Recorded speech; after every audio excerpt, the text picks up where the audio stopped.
Ding, ding, ding. Oh, we've got like a messed up UI. Jesus Christ. Welcome, welcome, guys. Yeah, hope you like the little trailer there. Once upon a time. Okay, that wasn't actually remastered. Let me be clear. I'm lying to you. Oh, crap. Is my microphone okay? I think there's a very good chance my microphone. Shh, 1 second. 1 second. We have to be very quiet. Oh, no, my microphone is okay. Good, good, good. I fixed it. It is. It's going to be okay. Yeah, we got a messed up UI, and that wasn't remastered. I just decided to throw it up because some people were talking about it the other day. And hey, we did a cool thing. We're going to get rid of Anthem of Guidance because that was a load of crap, and we really, really, really don't need Anthem of Guidance. And we'll put the Signet Synergy back on for a second. We've still got Motivation High, no command running. Yeah, that's good. All right, welcome, welcome, guys. Welcome to the stream. Hope we're all doing good. Yeah, we were okay. Yes, it wasn't remastered. I actually haven't asked Leon to remaster the Factions one yet. Because, honestly, I feel like the quality of the Factions one's okay. Didn't they release that at 720p? I think they might have. I mean, maybe you guys will enjoy it. I probably could. I'm not sure how much more money I want to spend on it. I'll see what he says. I will see if I can get the Factions one done. I'm also not sure whether I can do a dedicated video on it. I got some wood lice out of the cracks of the wood on that video, man. I had like a long look yesterday. I was watching for like shit posting on the channel and just bullshit trolling nonsense. And I like shadow banned maybe like 10 people, and I full on banned 2 different guys. And I woke up to some serious hate mail today, which made me smile. Of these people who'd clearly like made second accounts. But yeah, some people took severe objection to me talking for 8 minutes before the trailer remaster, despite the fact it was something I did on the side for myself, paid for myself, to enjoy for myself, and to put into videos later. And it was a bit of a behind the scenes thing, and I decided to do a video about it. And how dare I talk for 8 minutes first, 8 whole minutes of my time, and I'm too lazy to click through the track bar on YouTube. Yeah, fuck those guys, I don't care. Anyway, let's put our health back down here. This is slightly different UI, I think, to what we had before, but I did a video on Guild Wars 2 features where I wanted to adjust some stuff, and I think that's what we did. Before we get in and play, somebody did say in chat that they had some ideas on the speedrun thing. So we did a stream, was it this week? I think it was last week we did a stream, and the VOD only just went up onto Wooden Potatoes too, which is, I think, why he's talking about it now. But I am interested in the idea of speedrunning Guild Wars 2 because I got quite into Twitch recently. Watching people speedrun old games I enjoy, particularly Tomb Raider speedruns are amazing. Gen 1 Tomb Raider games? Oh my god, it's crazy. But I watched a guy speedrun Tomb Raider 12, I almost said. Final Fantasy 12. And a few other things. Anyway, so I was talking about it for Guild Wars 2. And it's a potential idea once we're done with Nightfall here. But so let's see what he says. He says, so I've been rewatching the VODs where WP discusses speedruns for the game, and I came up with some ideas that might be worth considering. So number 1 was our idea of no gem boosters. He says I 100% agree with this rule, as it would make the speedruns pay to win, and that should never be the spirit of a speedrun. Alright, let me stop you there, bro. It's not really pay to win though, is it? Because I've never bought a booster in my life, ever, for gems. Even if I had bought it for gems, I could have used gold. And yet I have tons and tons and tons of boosters. It's not pay to win. It's just prep. But we'll go on. I get a lot of people. It's a short-sighted view you're espousing there, in my opinion. But it's a view a lot of people have. And at the end of the day, that's what's king. However, he says, I want to bring up the idea of allowing free gem boosters. What I mean by this is allowing the usage of boosters that get you through other means than the gems. That you get through other means in the gem store. Also known as level up rewards. Leveling a character from 1 to 80... usually grants 4 unique boosters and could incentivize actually picking up some of the level up rewards while working from one mission to the next. Okay. No portal scrolls. He says this one wasn't in the list of the rules, maybe because no one actually knows about these things existing, but there are currently portal scrolls in game that teleport you to any of the major cities, including Ebonhawk. Really? What? What are you talking about? Portal scrolls? Black Citadel portal scroll. Whoa, you just blew my mind. I didn't know those existed. Can be used indefinitely. Can be used in instances. Teleports the player close to the DS. What do you need? This is, you make this in the Mystic Forge. What?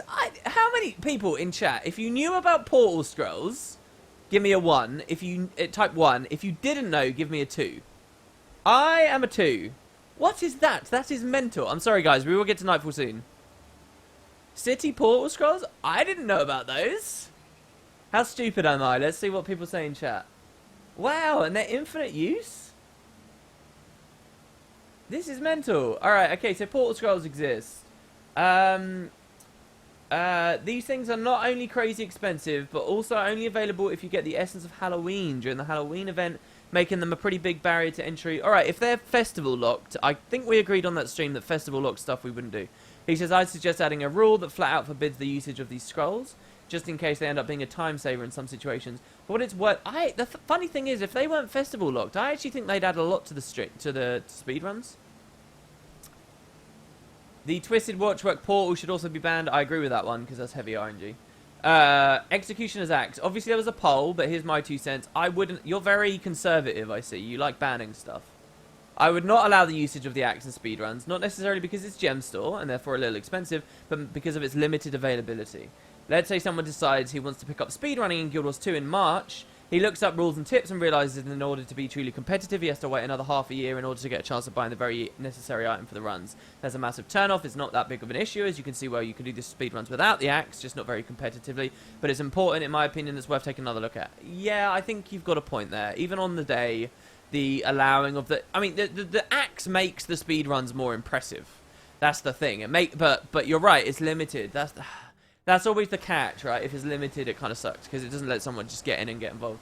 The level 20 booster wasn't talked about, but it's worth addressing. Do we allow them? Yeah, again, because that's pretty much a limited item, sort of, for any reasonable expectations. Unless you're somebody just spamming tons of items. The guild portal, depending on the guild missions each week, we could use the guild portal, may result in small or maybe even big time save. Do we ban it? That's not limited, so I don't know whether you ban the portal. These are some good thoughts, though. Guys, go to the Reddit thread and give your thoughts on it. Let's get some response on it, because he's only just posted it. There's no comments. See what you guys think. Let's get some discussion going. Let's kill these plants while we're at it. Then he says, rare choice. This was touched on the VOD, but nowhere near enough. In Chapter 5 of the story, you get to help a race or tier of your choice. The choice is influenced by the race you chose at the beginning of the game.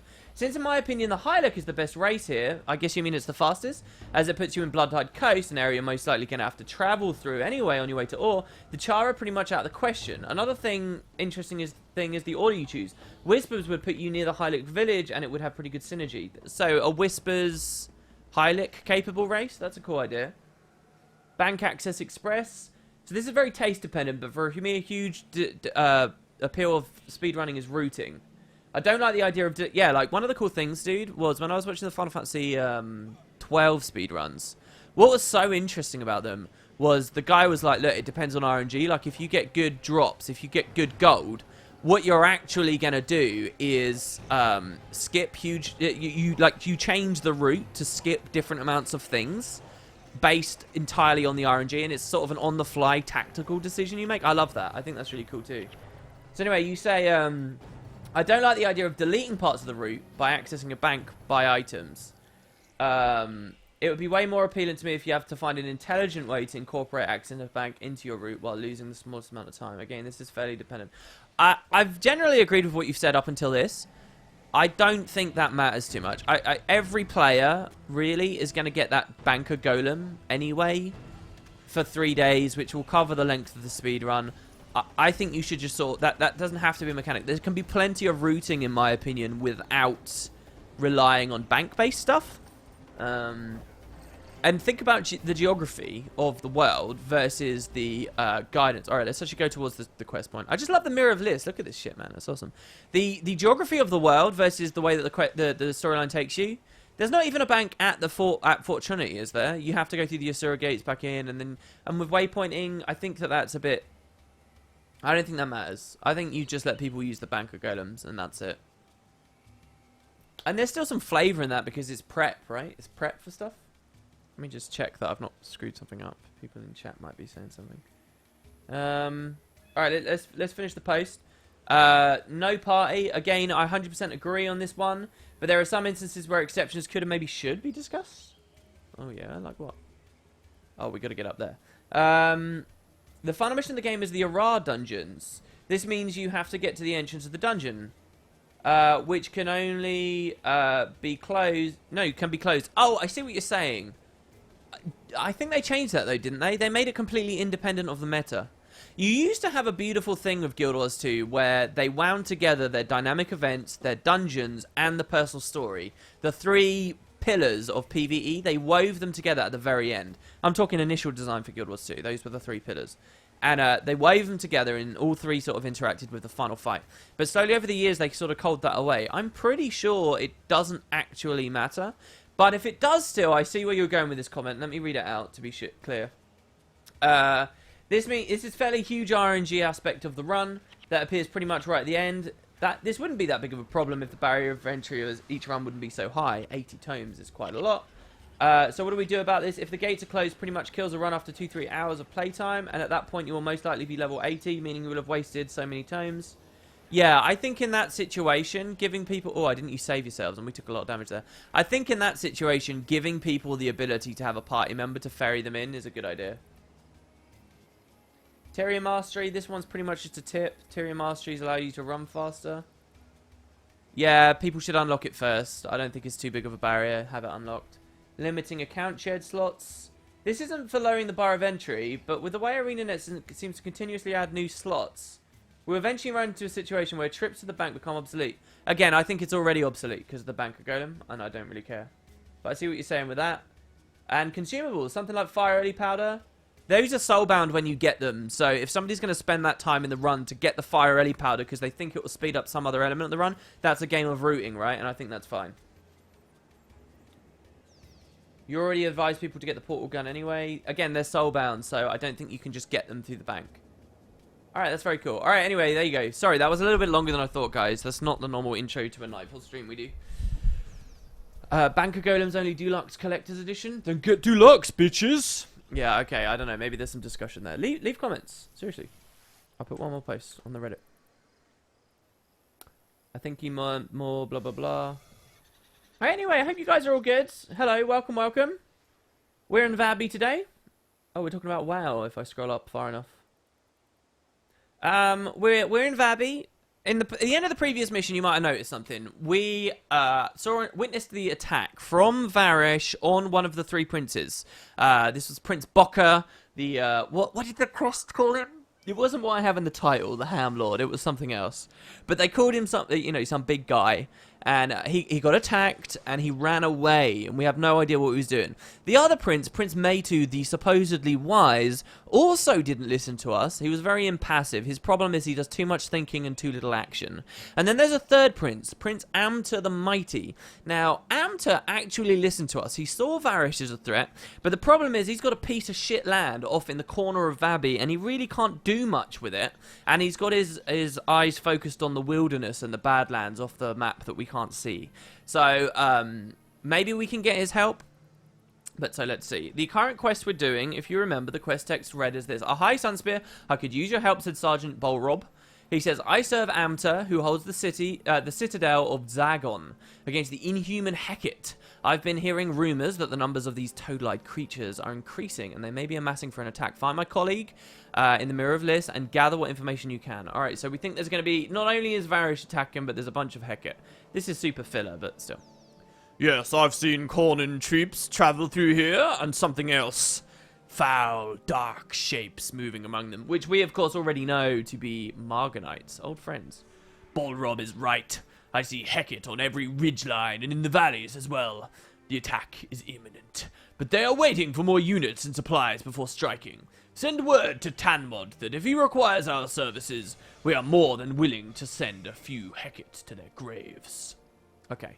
Alright, and we're going to come through here. Now, on the last stream, when we did the Ascalon play quest, I never actually read one of the outpost descriptions, so we're going to do that now before we go into Zago Bastion. It was on a hill, if you guys remember. I never actually talked about this, so let's just quickly travel there and have a little cheeky look around. No, it wasn't Prince... I know Prince Bokka the Magnificent, but there's another one. There's like there was a rude thing that they called him. It wasn't Prince Baka either, no. So this is on a hill. We got some nice little Vabians wandering around. It is dangerous to travel between towns these days. Too many monsters and sunspears about. Bitch, I'm a sunspear and I'll chop your head off. Alright, so here, on a hill. A ragtag community of artists, actors, and other unsavory types The natives of Honor Hill make their living fleecing wealthy patrons on their way to the Bokka amphitheater. If you need a reproduction statue of Grenth or some fake memoirs of a Prince of Vabby, the merchants of Honor Hill will be happy to oblige you. Otherwise, hold on to your purse with both hands and walk fast. You know what this place always makes me think of? I don't know why, but there's a game, a city building game that I used to play called Masters of Olympus. Maybe someone in chat played that before. I'd be very surprised. Master of Olympus, they had an expansion called Master of Poseidon as well. I love that game. It's one of the only city building games I've ever played. For some reason, Vabby makes me think of that. I don't know why. But yeah, that's Honor Hill. I don't think we read that before. Yeah, Benji, I know about that choice. We will see. I know the particulars of it. So we go. The gateway to the mighty Citadel of Zago. The Bastion is a hub of activity for mercantiles, for mercenaries, recruiters, and merchants of arms and armor. Locals are more than willing to sell you any manner of implements for wounding, killing, and maiming, as well as the armor to deflect other adventurous purchases. So you remember the whole idea of Vabby? It's very rich. It's not just that its princes are merchants, but being a merchant, trading in goods and services is a huge part of your identity as a Vabian. And so it's no coincidence that these two places we've just looked at, they're both marketplaces, but for different kinds of services. Do you see? I'll chop your head off, a true hero at heart. Look, all murderers... Oh, God, no. Well, look, my point is that in a lot of these stories, these fantasy stories, you're basically just a murderer that's going around chopping everyone's head off. But from your perspective, you're a good guy, right? Like, that's what all these stories are. I almost said at the start that all murderers are heroes from their perspective. But, well, maybe that's true. I don't know. Alright, here we go. Commander Tanmod. Hi, Sunspear. What brings you here? What? Boken says that an attack is coming from the Heckit? Interesting. They're nasty creatures, those foul toads, but they don't have the equipment or leadership to assault the Citadel. Still, we can't be too careful. I need more details if you can help me get them. Alright, good, I like you. You're driven. Thank you for clapping at me. And then I missed when I tried to click you to accept the quest. We know now that the Heckit attack is true, but unfortunately this is all we have to go on. Sergeant Boken is willing to help, eh? I suggest you tell him what has transpired. We need to uncover the details of the attack if we're to thwart it. Sit behind enemy lines and see what you can find. Alright, so what's all the fuss? There ain't nobody that spies like us. Great. For your ears only. I don't really like this bit. Vabby's cool. This is just bollocks, basically. I swear to God, if you ask 1,000 people to sum up Nightfall off the top of their head, none of them will include... maybe one dude, because he's just watched some Wood and Potato streams. Maybe one guy will be like, oh yeah, there's an attack from Heckit in the Vabby arc. Most other people won't. Why? Because it's totally inconsequential.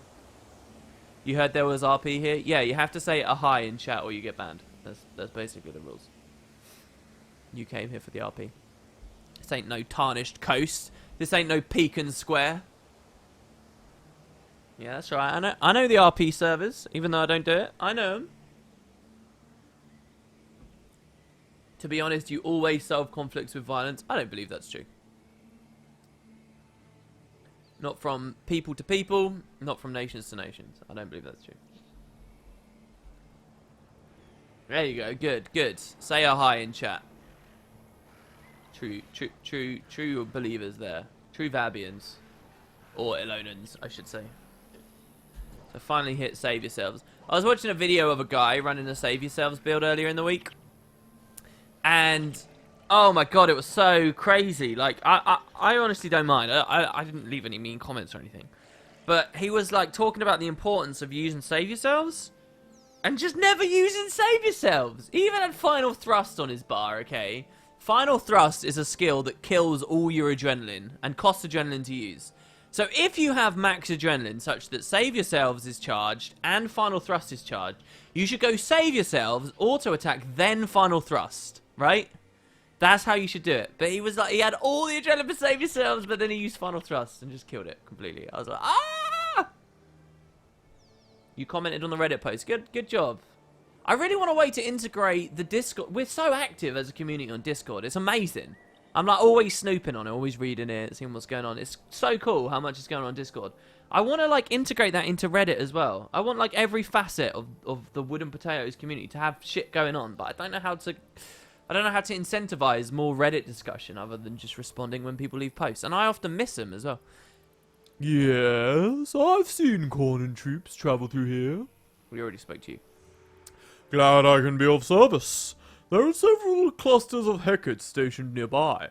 If we slip into their midst undetected, we might be able to collect some useful information. We must be careful though, the Heckit can be a nasty bunch, especially when surprised. What does that mean, especially when surprised?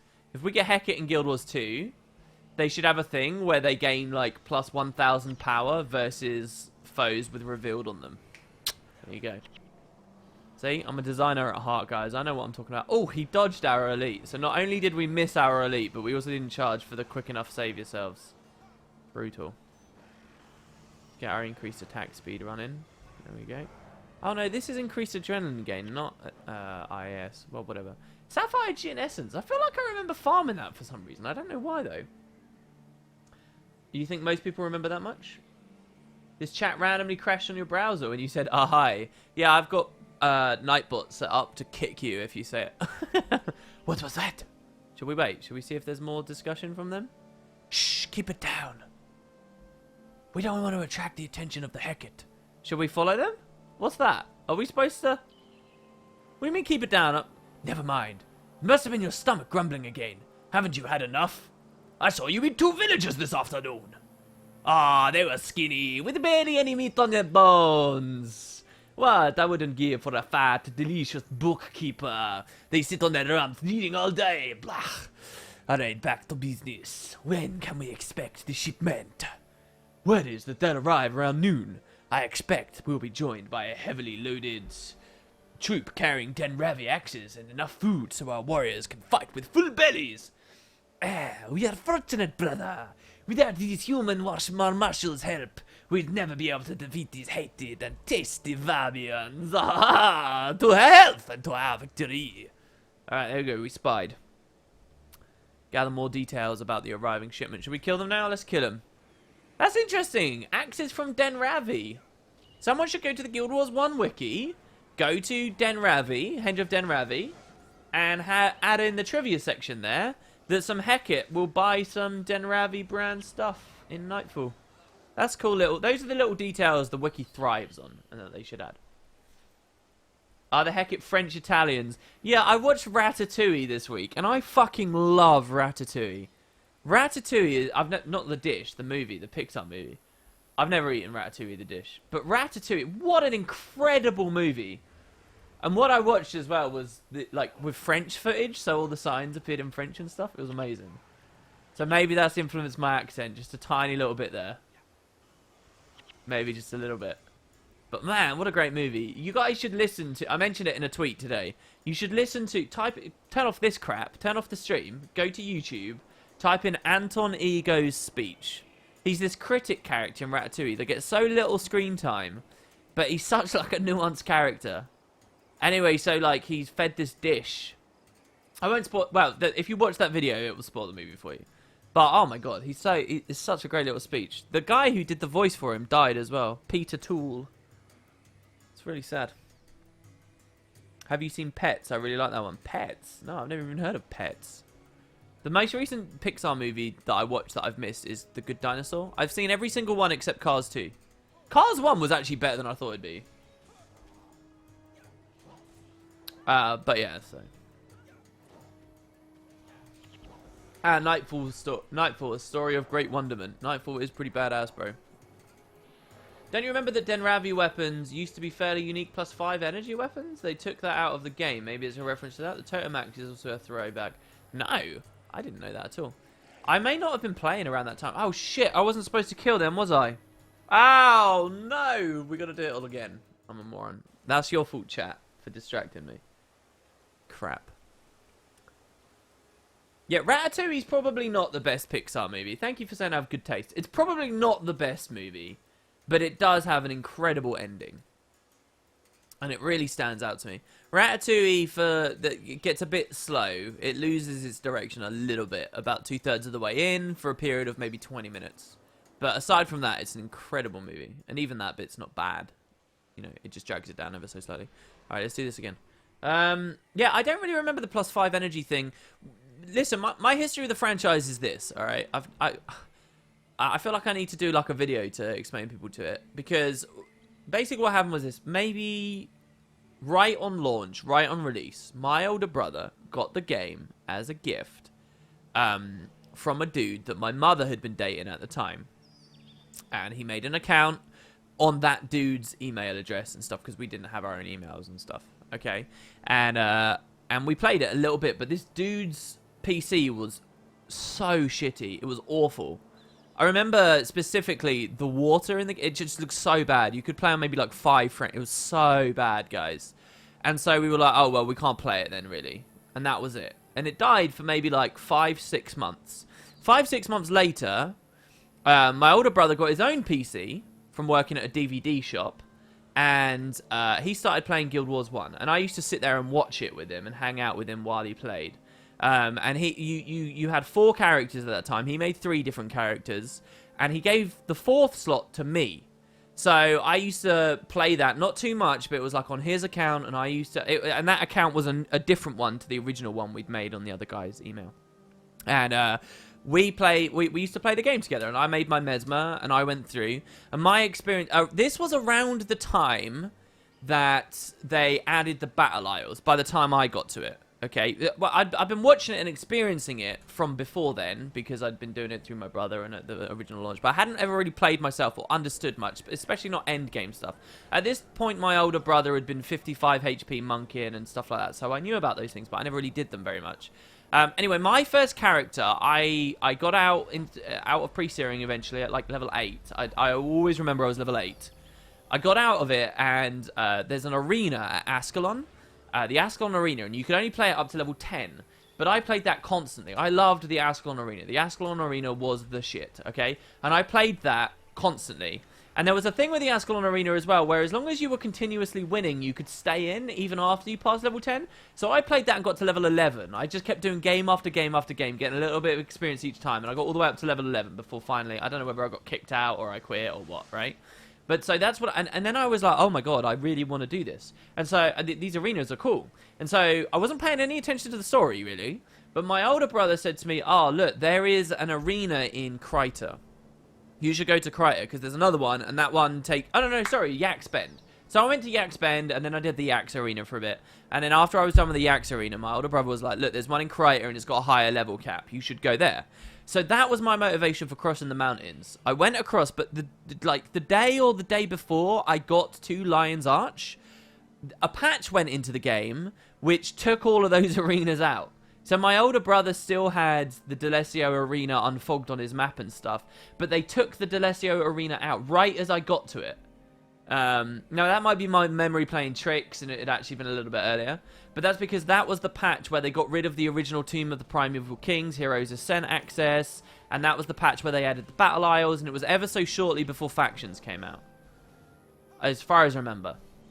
And so then I was like, oh, well, what do I do? And then I decided I wanted to get an elite skill, Energy Surge, for PvP, because that's what people were running in HA at that time. They used to run dual Mesmer backlines with double Energy Surge. So I heard about this, and that was at the Fire Island Chain. So I did it again! What's wrong with me? Oh my god.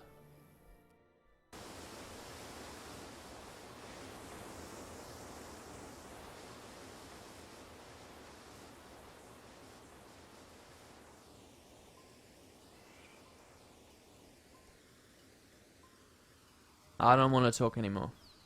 We're gonna stream like everyone else now. That's all this is. I'm just gonna chill here. Nah, I'll throw you like one comment every 5 minutes or so. But guys, I can't talk and play a game. Obviously, can't do it. So yeah, we're gonna be like all the other streamers.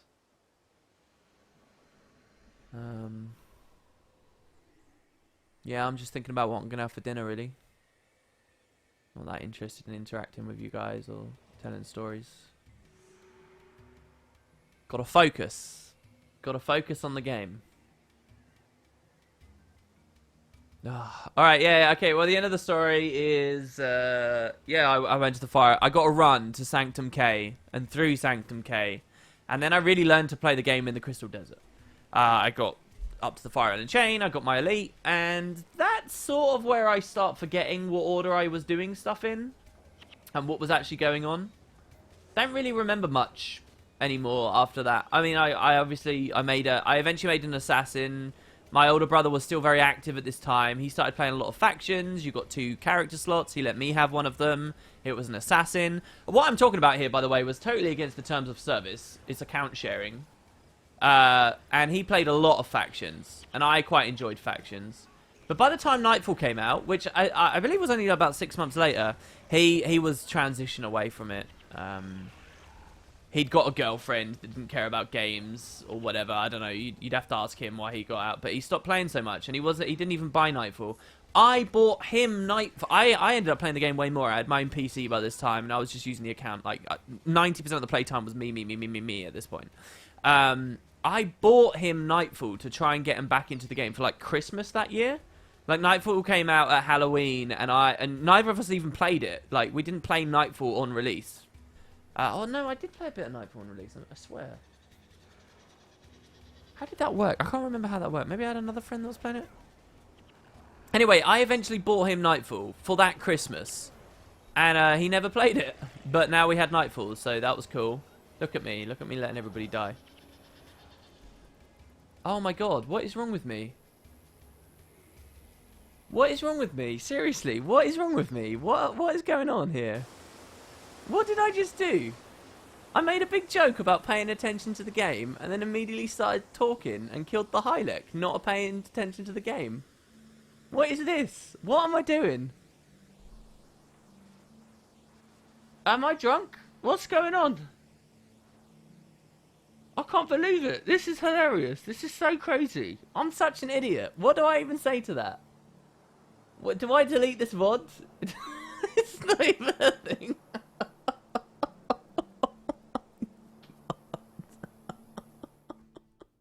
We're not telling that story anymore. There you go, we're done. That's it. WP's history of Guild Wars.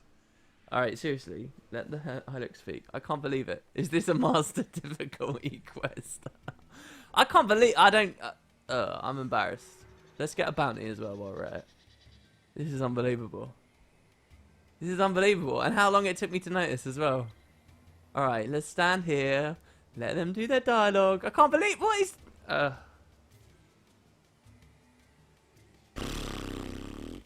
There you go, let them talk. It was nothing. Go on, chill, guys. Jesus Christ. Alright, effects monitor. Let's just drop it down a little bit there. This is what we do, guys. Oh, we can have the effects monitor go from right to left. That's kind of cool. Let's drop our energy bar down a little. Look at this. Look at this tweaking. I wish I could tweak like this in GWT. That would be the bomb. We actually don't need a health bar up. I used to be so anal about keeping as much screen space as possible. Like, I used to go on it hard. I've since learned that you can't really do that as a content creator because people want to look at the elements of the UI. They want to actually be able to see, you know, what enemies are around. Like, this compass should have been much bigger the whole stream. Alright, that's those two. Let's move on. Leave them alive. Okay. You may have had one of those trial codes to get access to Nightfall early on. I have a distinct memory. When Nightfall came out, I really have a very distinct memory of enjoying some of the skills, but them getting nerfed. And, like, Defensive Anthem, which we talked about on the streams already. And, but I believe that Defensive Anthem was a really quick nerf. I'll have to see what I said on that stream. But yeah, then I played Nightfall, and I got super stuck on Nightfall at the Gate of Madness, and I quit the game for a long time. Well, a long time back then, maybe half a year. Then I finally came back, did it. I would always flip between a lot of random arenas and Heroes Ascent and PvP-based stuff, and then going back to PvE. And I've said this multiple times, I never really got into the story or truly appreciated the story. I really appreciated and loved the setting of factions, and I loved the ability that I could ally myself with either Kurzik or Luxon. I loved all that stuff. That stuff was awesome. But to truly understand the story, I never really did any of that until I started Let's Playing the game. I've always been very blunt about that. When I Let's Play the game, I was like, look, people don't ever really care about the story. Let's give it a shot. And I did like a test playthrough, and that's when I first started learning about it. If I'd never decided to do YouTube, I never would have got into the Guild Wars story. It never would have been good enough to get me into it. Going to be suppressing my primal urges. Is your primal urge to punch the screen? Maybe. Quality streamer. Yeah, I know. So bad. The struggle, guys.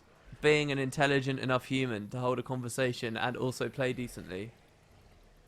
The first two arenas were left open even with the battle hours. Right, that's why I think that maybe I might feel like it was at the last moment that the patch went through, but it could have been a lot earlier. It was a long time ago now. It's kind of funny. Again, seriously, if you guys are bored this evening, obviously my stream's only going to go on for about 2 hours and that's it. If you're bored, all right, I seriously recommend, especially if you watched it before, checking out my Azuric videos, because every single Azuric video right now, there's a guy called Stephen Clark Wilson, right? What he did was he founded the studio, Adrenium Games, that made Azuric. He bought all the PCs, hired every person. He worked as, like, he created Azuric. He was in charge of whether Azuric would have a sequel or not. He was huge for the development of that game. And he has been watching every single, and he now works at ArenaNet.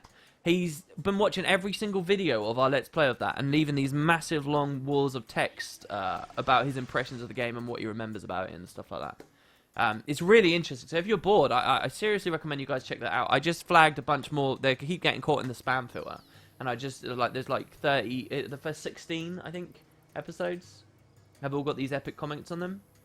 But why was I talking about that?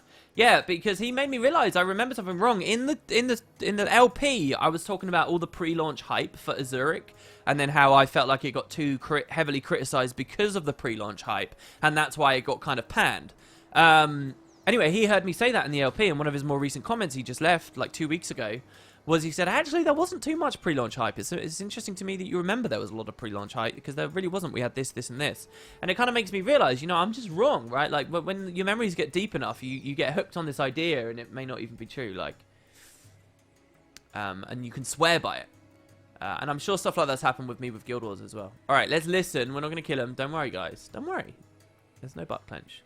I wonder if Aresh is sending along her special advisors.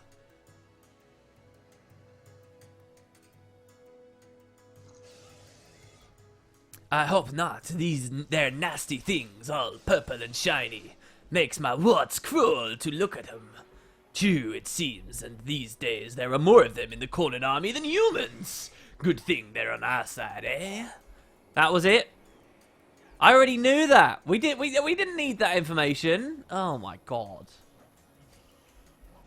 Nostalgia lies to us constantly.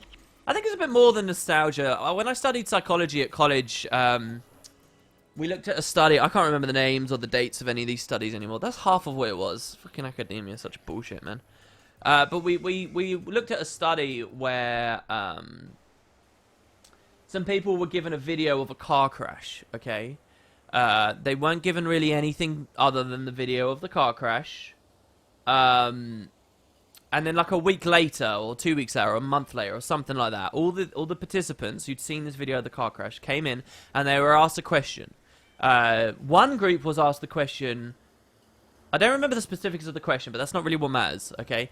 One of them was asked something like, okay, how many victims resulted from the impact of this crash?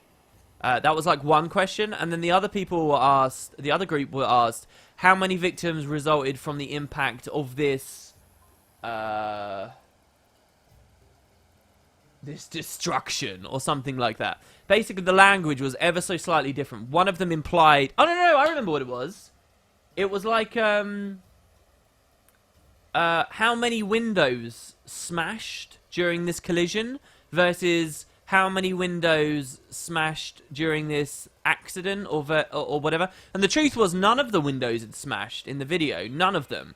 But because the descriptor in this leading question was ever so slightly different, the people who were asked that, when it was implied as being a smash instead of just a crash or whatever, or a collision or a conflict or an event, when there was the slightest leading question in there, all these people would start reporting that the windows smashed, and they never had smashed at all. And it was on a really small time frame too, just like a week. And it just shows how flexible memory is, and people would swear by it, but how much people can be influenced by the slightest little things.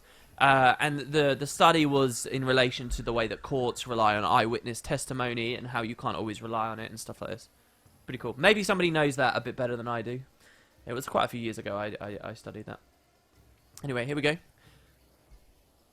Varish is running running weapons to the Heckit? I find that hard to believe, but it does make sense considering what's been happening recently. My faith in you has been well placed, Wooden Potato. Your reconnaissance was a success. Now that we know what we're dealing with, I can devise a plan to thwart the Heckit. Hell yeah, baby. Alright. We have to stop that shipment, but we'll need your help once again. I have a scout, Dara, who is watching the major trade routes. Meet up with her. If anyone can find the caravan we're looking for, it'll be Dara. You must stop those weapons and supplies from reaching the Heckit camp, or else Vabby will be overrun and even the Citadel of Zago could be lost. Make haste and send that cursed caravan to Balthazar! The Heckit won't know we're him. Alright, come on, this is just filler. We only remember a few blurs and make up the rest. Yeah, absolutely. It was really, really, really interesting. As I say, it was about questioning the validity of eyewitness testimony. That's what the whole thing generally was. Why did it...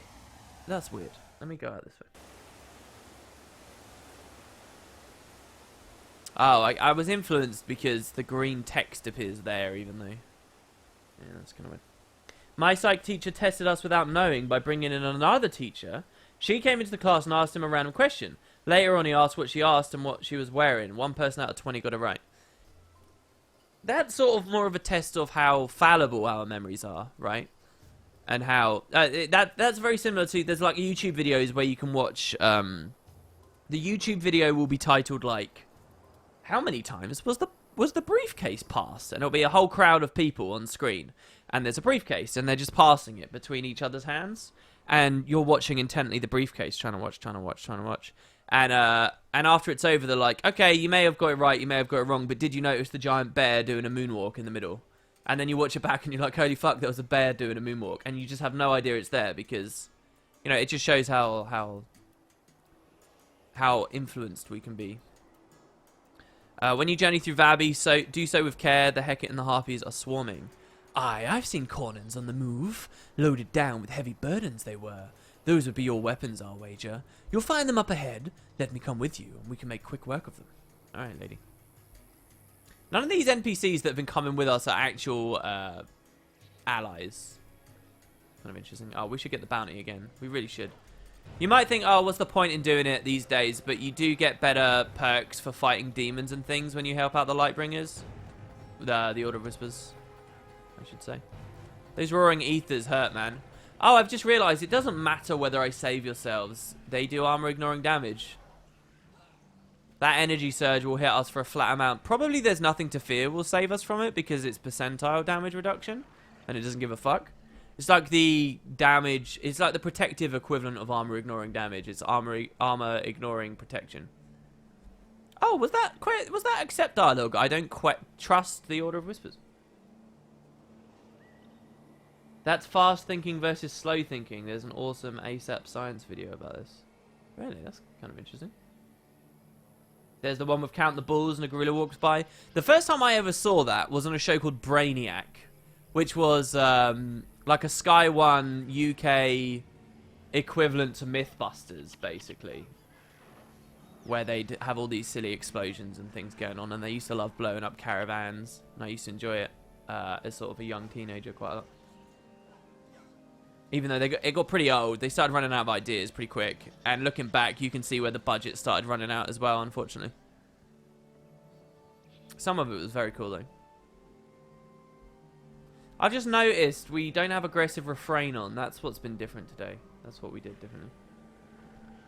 First time I saw that concept was on TV. There was an ad for something. Might have been a car. And in the video, there's a tiger on the sidewalk. Really? You know, like, it's because it's the funny thing when you hear about the way magicians work, right? And the strength of having a beautiful woman in scantily, who is scantily dressed, and you're just desperate for the straps on her bra to give out because it looks so flimsy and slight, and her boobs might be in your face in 2 seconds, right? You know, and you always hear about magicians doing that to distract their audiences, and you think, who are these morons? Oh, check it out, we're getting soothing images, we can't get adrenaline. You always think, who are these morons? Who are these real losers that are actually getting distracted just because she's almost got her tits out? But then you watch a video like that with the gorilla or whatever, and you're like, okay, actually I can see how we can be influenced very, very, very easily without realizing it. Without calling attention to it. Matrix, the girl in red. I actually haven't seen the Matrix for so long. Yeah, Brainiac. Yeah, the caravan, the anti-caravan campaign. It's nice to see people like Brainiac in chat. Hosted by a DC villain. What?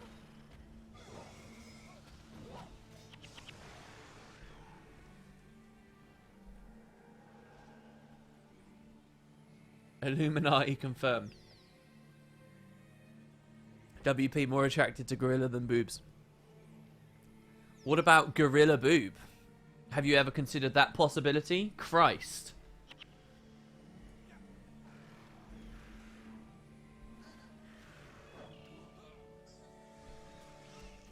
Jesus, we've killed these roaring ethers and hung out in this area for so long now. It's unbelievable. Oh, Brainiac's the name of a DC villain. Right. I gotcha, yeah. I guess that's probably what most people would associate with it. But it was this like British show. I think Richard Hammond was on it. And yeah, I think in terms of the UK, it was supposed to be more of a sciencey equivalent to Top Gear. Or maybe that's just me saying that because of the host. Alright, here we go. Careful. This is classic Guild Wars 1 billions of mobs that we've got to be careful of because of the patrols here. Let's watch this slowly. They are all level 20. So the shipment guard captain says, "Trouble's come our way. If it's trouble they're looking for, that's exactly what we'll give them." Alright. I think it's 3 separate patrols, so let me just grab this one here first. Okay, those guys are aggroed, and let's just move over. No, don't die! The quest NPC's running in, and I don't know whether we fail if she dies. Daira, you're a moron. I thought you're supposed to be a scout. Do you not understand what scouting means? It doesn't mean running head-on into your foes. Jeez Louise. Brainiac even made it to Denmark. I watched that show. Oh, hey, that's cool. Richard Hammond's on a lot of TV shows. I'll take your word for that. I honestly wouldn't know. In my psychology class, my teacher had us watch a video about a kid playing a prank on people in a mailbox. At the end, he got shot. Basically, he was wearing a hoodie. But I was thinking of Dr. McCoy for the 4th move, and though thought he had a brown jacket. Dude, Mayo, I don't understand the context of that comment even slightly. Guys, focus the priest. For the love of God. May I ask, why is there a centaur? Didn't catch on them. Alright, so centaurs live in Corner. And they have for a very long time. They have a rich tradition there. They nurture these ancestor trees, very similar to what we saw Ventari doing with the Pale Tree in Guild Wars 2. Generally, they seem very peaceful and loving the land, but they're harsh, they're fierce. And they fell into infighting. It's a very similar story to the Char, actually. They fell into infighting, and they described themselves as having been too busy fighting one another to notice what the humans were doing. Humans came to the area, and specifically Varesh, I think... or maybe earlier on, some earlier Ossers did it as well. They started enslaving the centaurs, and because they were fragmented and fighting one another, the centaurs were easy to round up, and they've been slaves to the Cornans. Some of them have escaped, but that means that the centaurs hate the Cornans just as much as we, the Sunspears, the Astani, do. So when we went to Corner, we met a few of them, and Zed, this centaur here, he joined up our cause because he wants the Cornans fucked up, basically. So he's with us. That's the story of Zed Shadowhoof. He's an Earth specialized elementalist right now. Thank the gods you made it back in one piece. I heard reports that the forces accompanying that shipment had more troops with it than expected. Without the additional supplies and reinforcements, any attempt to take the Citadel is crippled, at least for now. We best stay on our toes. If Varys truly wants to take the Citadel, she may now commit her own troops. Guys, we're going to have some straw polling pretty soon. Oh my god, what? Was that a side quest chain?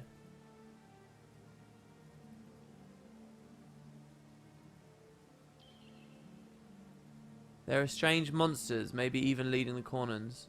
Oh, dude, are you serious? Are you sure about this? This is cool! New gear for our guys! Look at this! Maloney can get a new... thank you so much, Orpheus Teague. So Maloney's going to get a new scythe. And Susuke is going to get a new fire staff. I love that fire staff. That's a cool one. Oh my gosh. Okay, we just did a side quest. I thought that was the primary story. That explains why I didn't remember a Heckit attack in the main storyline. There we go. Sully's scythe, sorry. Sully's scythe, and then if we go to Susuke. Susuke has a wand and a focus. Neither of them really that good. And is instead going to get Rhaego's flame staff. Fire magic recharge. Half skill recharge again. Sorry, fire magic casting. You know, it's weird the way that they did that in Guild Wars 1. Look at that.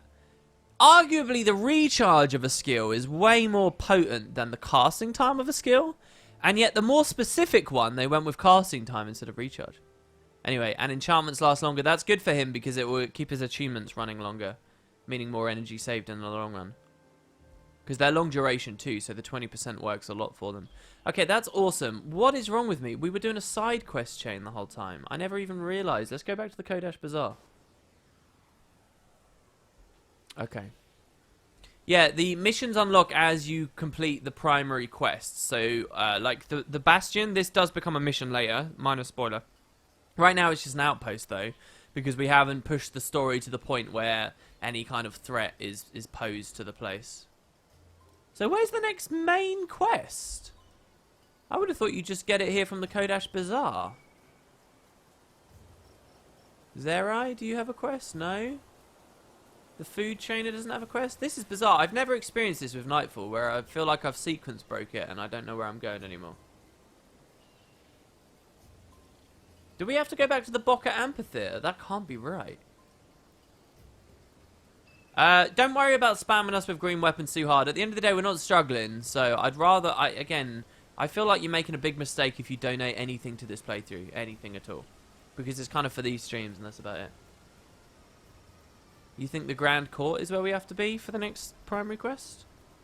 No, I think this is the last area you do in Vabby. But there is a quest here. Maybe you're right about at least getting a primary quest from the dude. Oh, here we go. This could be it. Thresh's forces aren't what they seem to be. I do not know when or where she will strike, but these old bones tell me that we should not wait to find out.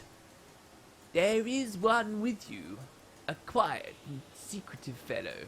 Many of his order are here in Vabby. They hunt the corrupted and the supernatural. They were once a part of Chiraios's elite spy network.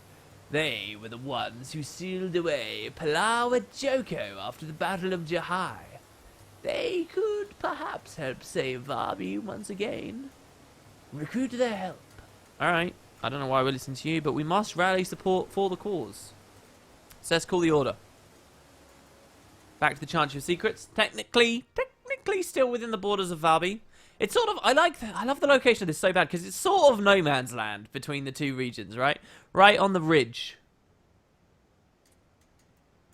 Time to wiki, Kappa. No, I think we got it. This seems pretty primary questy. Since it requires a certain hero. It requires us to be with the Master of Whispers. Are you considering a faction stream after completing Nightfall? No, I'm not. I'm not considering a faction stream. Maybe one day it would be fun. I do enjoy these streams.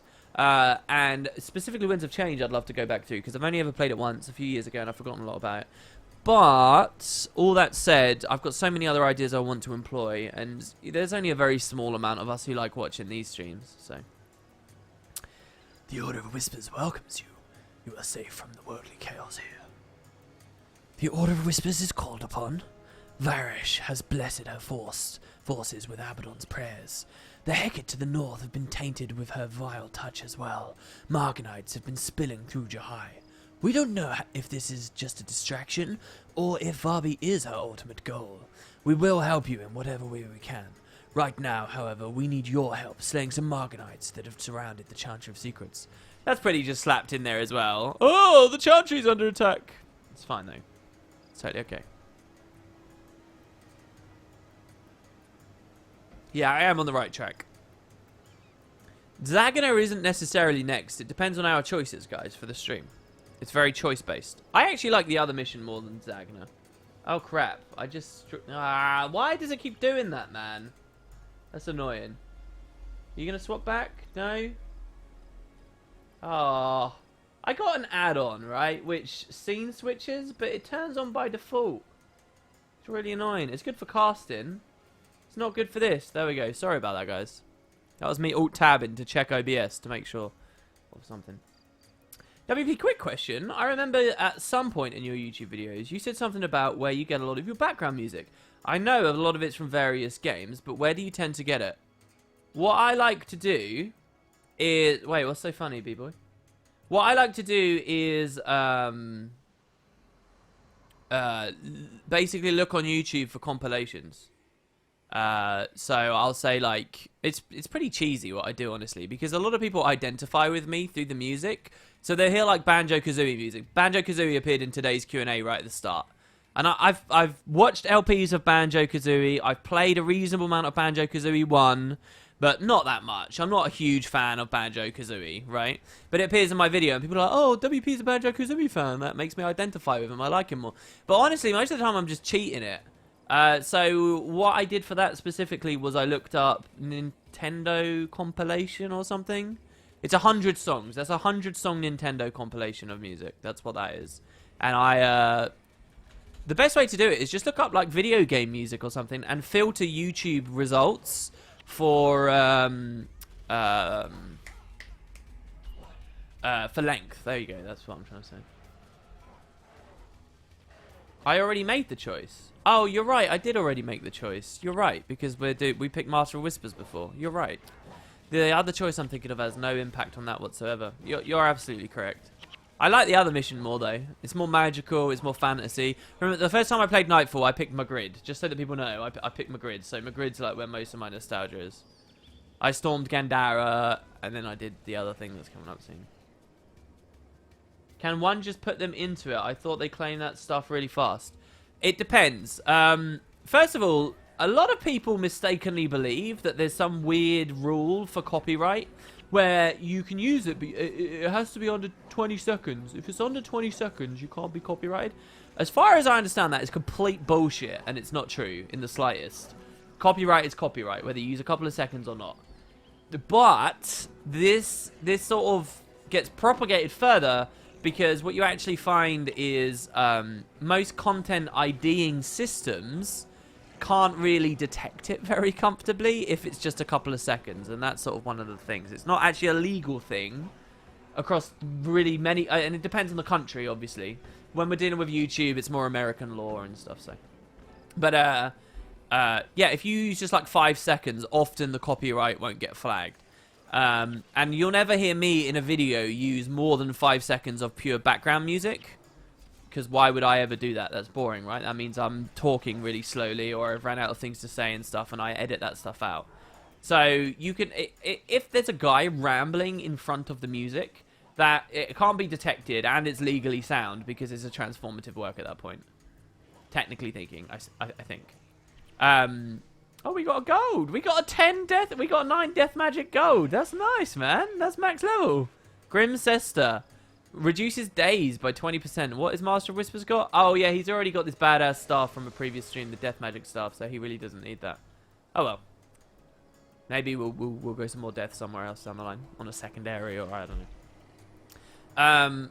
But yeah, so for me, with background music, I'll have it for a couple of seconds, maybe right at the very, very start after the intros roll off before I put my commentary in, which is what you hear on today's Q&A, but that's it. You don't really get much more of that. I'm always talking over it. The other thing you can do that you might see I start doing in my videos, I'm not sure stylistically on how I enjoy it, but I might start rolling off the high end, which makes... Imagine you're listening to music through the wall of a club. You know how you just hear like the very low frequencies, the bassy frequencies, and it sounds sort of muffled? There's a YouTuber I watch who does reviews for Simpsons videos, and he's currently doing reviews for... episodes, sorry. And he's currently doing a review series for Pixar. He's called The Real Gyms. I really enjoy his stuff. Anyway, with his audio editing, he rolls off the high end, and it sounds really good. I like it a lot. Oh, we're being attacked. I don't know whether it really fits for my style. I don't know whether I'd rather people super identify with it instead, with nostalgia tracks instead. So I don't know. But that's another thing you can do, and you'd never get copyright claimed for that if you roll off the high end. You just put some basic EQ on there and just do like a big decibel cut on frequencies over... Oh god, I don't know. 10,000 maybe? Somewhere around there? Let me check in Reaper. Let's be a real audio engineer for a second and see if we've learned stuff. 10,000 was way too high. Probably you'd start cutting around 2,000. 2 to 3. I mean, 10,000 would do something. You would hear some of it, but it's probably a bit too high. Yeah, there you go. Voila.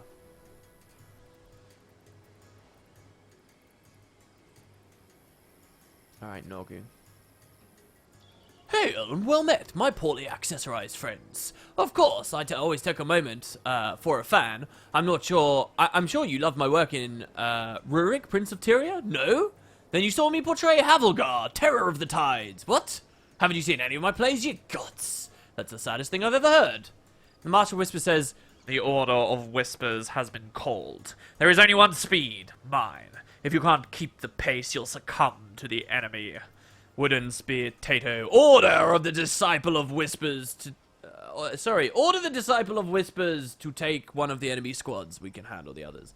Alright, so we come over here and we get to do like some tactical decisions. A high pass filter, it would be like a form of that, yeah. A high pass filter, attack the column of warriors, go. Thank you, and we'll go here, we're being attacked. A high pass is more the idea of, it would be much higher, and the idea would be like to cut out rumbles, like that you'd never really enjoy in the first place. That you'd put on like an audio track, like a vocal. You'd put on the singer's track, or, oh god, Noru died, does that mean we failed? Yes, Noru died. We failed. For Christ. Crying out loud, man. So when people talk about putting a high pass on, they're talking more about that. Or wait, am I talking about... Yeah. So that's actually cutting the other side. So that's cutting the very, very low ones. That's getting rid of the bass. That's getting rid of rumble. You hear me doing this with my microphone. It would get rid of stuff like that. Or like a lorry outside my window rumbling past on the road. It would get rid of stuff like that. Like very, very low frequencies that generally even to some extent, when you go low enough, I believe if you cut below 100, it's imperceptible anyway to a lot of people. The guy who can sing or make with the deepest voice in the world can make noises lower than humans can perceptibly hear. But then low pass is the reverse, where you get rid of very, very, very, very high frequencies, like horrible, really loud hissing sounds. It's either I might be getting that the wrong way around. It might be the reverse. The terms I've just used are for the it's a bit like when you're nearsighted versus farsighted. It's the unintuitive one that you pick. So low pass could be getting rid of the high sounds, and high pass could be getting rid of the low sound. But when you talk about doing something like that, it's generally not the same as what I'm explaining here with, deliberately suppressing the sound of background music to sound, it's the same thing technically, but to the degrees is different. Yeah, I think I got it the wrong way around. JJ Mars just said in chat. But yeah. Generally, you probably want to put both on a vocal track. You don't want to screech in people's ears with annoying S sounds, and you don't want to... And here's the thing as well, when you add compression, or like various other EQ effects, when you try to make the volume a lot more uniform and you blow it up, very minor imperfections, like a truck going by outside your house, very minor rumbles get exacerbated, and they get a lot louder, and they can sound a lot worse, and pops can sound a lot worse, and all that kind of stuff. So what you generally do is you add your high pass, your low pass first. You cut that noise away first. You just get rid of it. And you'd add like your noise gate if you're doing that in post, if you don't have one like on a channel strip or something. So to try and get as clean as possible. And at first you might think, well, that's stupid. Nobody's going to hear it. But then if you try to post-process a bit further, a lot of those sounds that would have been exaggerated weren't there in the first place anymore because you added the high pass, blah, blah, blah, blah, blah. And now you're sorted. I'm not the best at audio engineering, but I've picked up things. That's sort of my understanding. Maybe someone more musically inclined can add some input there, some insight. Teach me something. Teach us all something.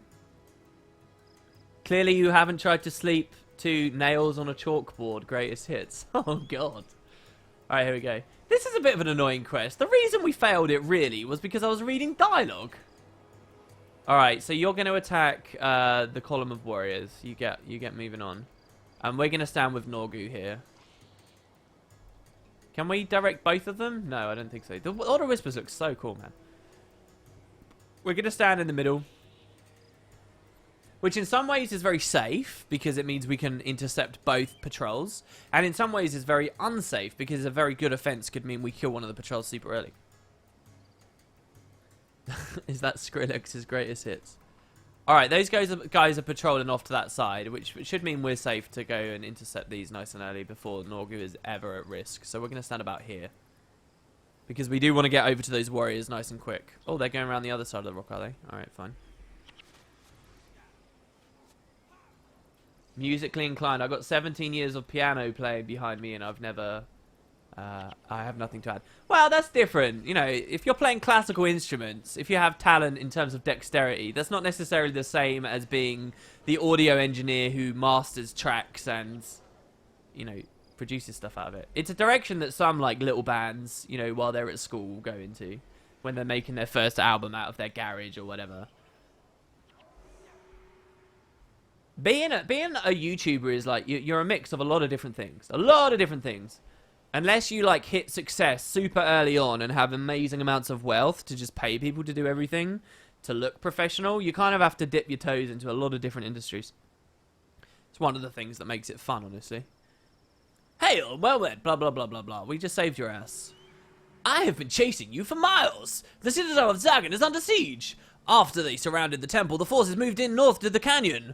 I will help you defend the Citadel. Prince Amter the Mighty is waiting for help in the Mirror of Liss. Oh, look, we have to go back.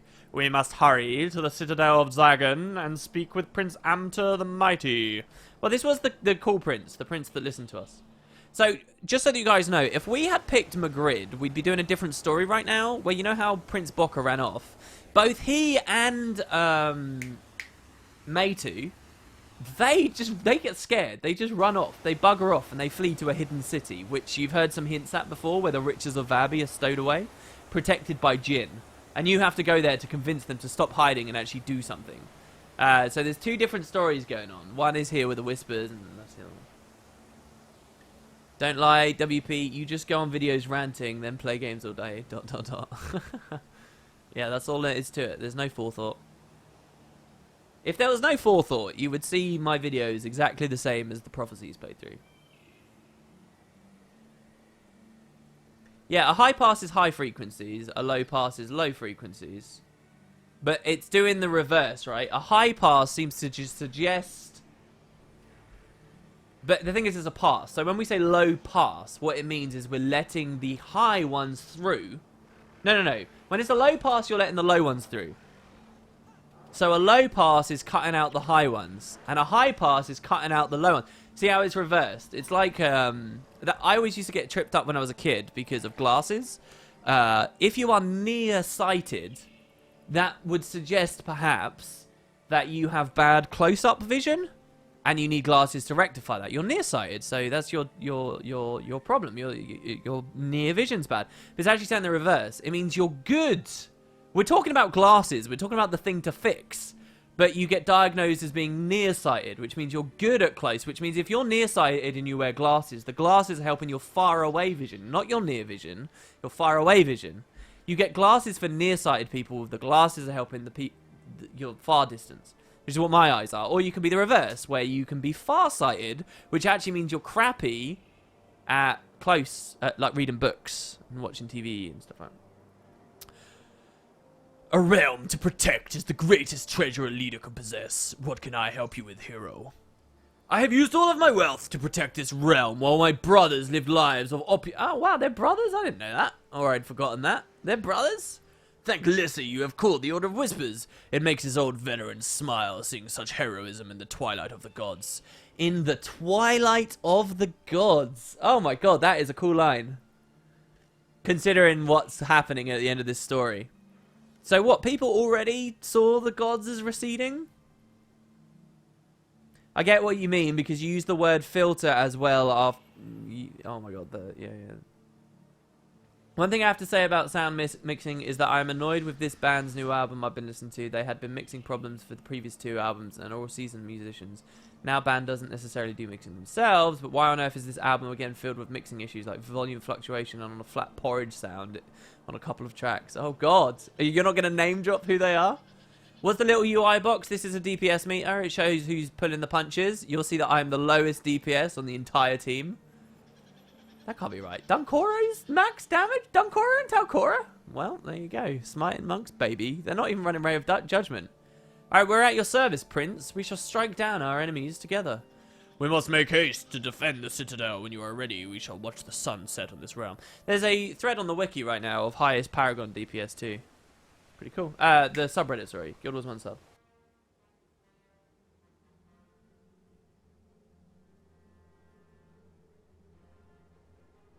Barish, we have located the Sun Spears. The Sun Spears are completely irrelevant. Everything is ready. We must move at once. Surely there is an easier way. No. It all comes down to this. We must do this not only for the good of Korna, but the good of all Elona. Barish, I fear for the priests. The followers of Lissa will be unharmed. I respect your faith, Morgan, and would never harm it, even in Abaddon's name. Perhaps if I spoke with them, they would let us proceed. No. No. Let me handle this. Your precious priests are safe. But I must ask you, old friend, where your own loyalties lie. With your faith, or with your homeland? My loyalty is to you, Varish. To you and to Korna. Thank you, old friend. Ready the troops, General Morgan. We move out!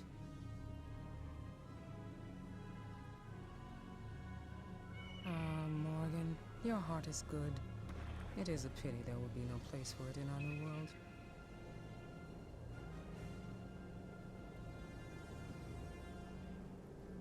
Ah, what a bitch. What a total bitch. She was just totally mean about him behind his back.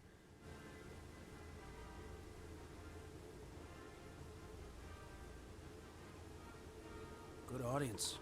We should have sold tickets. Hush. Excuse me, Mr. Big-Time Secret Keeper. Will you be quiet? At least Prince Amtur is attacking the problem head-on, instead of sneaking around. Noru, I mean, no one even knows your real name. my task rests heavy on my shoulders.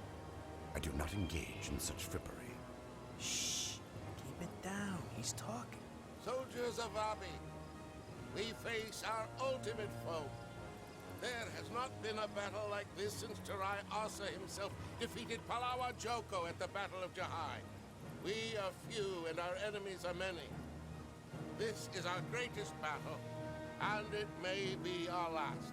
But let it be known that we would rather fight and die than cower and hide. Let the bards make legends of us, for today we defend our homes, and we will not sell our lives cheaply. For Vabby! For Elona!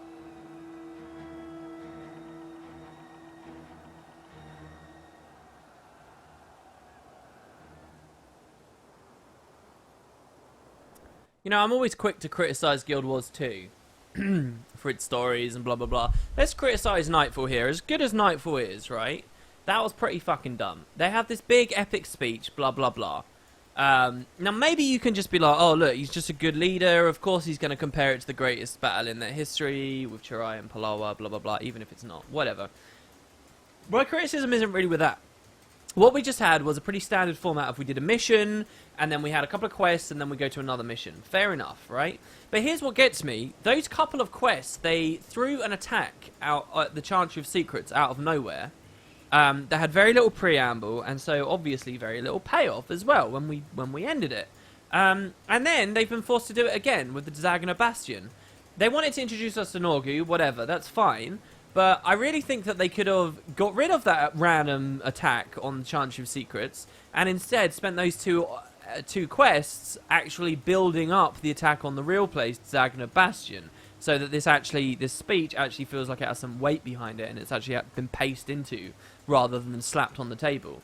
I think that was a stupid idea. That's a silly little quest to have done there. They could have introduced us to Noru. They could have had us exploring around the Bastion.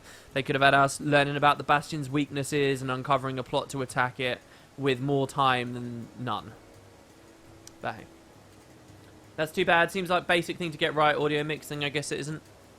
I don't think, from my experience, I don't think it's been the easiest thing in the world. It can be quite difficult. But obviously I'm in a very different world to musicians balancing their albums. I wouldn't know the first thing about that. Like, who gets the lion's share of the volume, specifically, if we're just talking about volume? The vocals, I'd guess, right?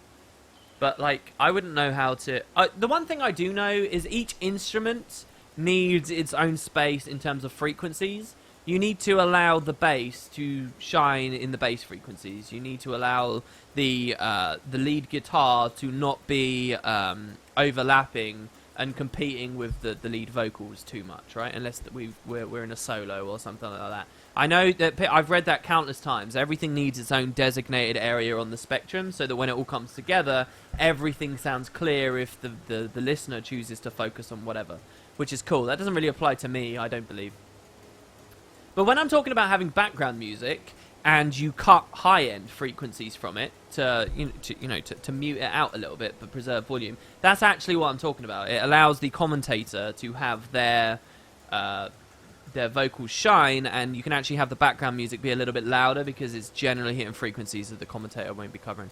There's a lot of people on YouTube who do this really stupid, tacky thing where they try to make themselves sound like radio presenters, and they go like way too thick and bassy with it, and it sounds horrendously over-processed. I cringe at it every time I hear it.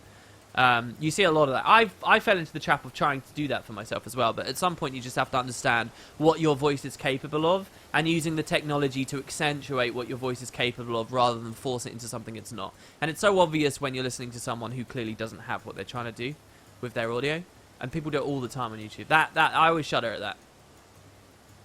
Alright, Miranda says, "My, Noru found you?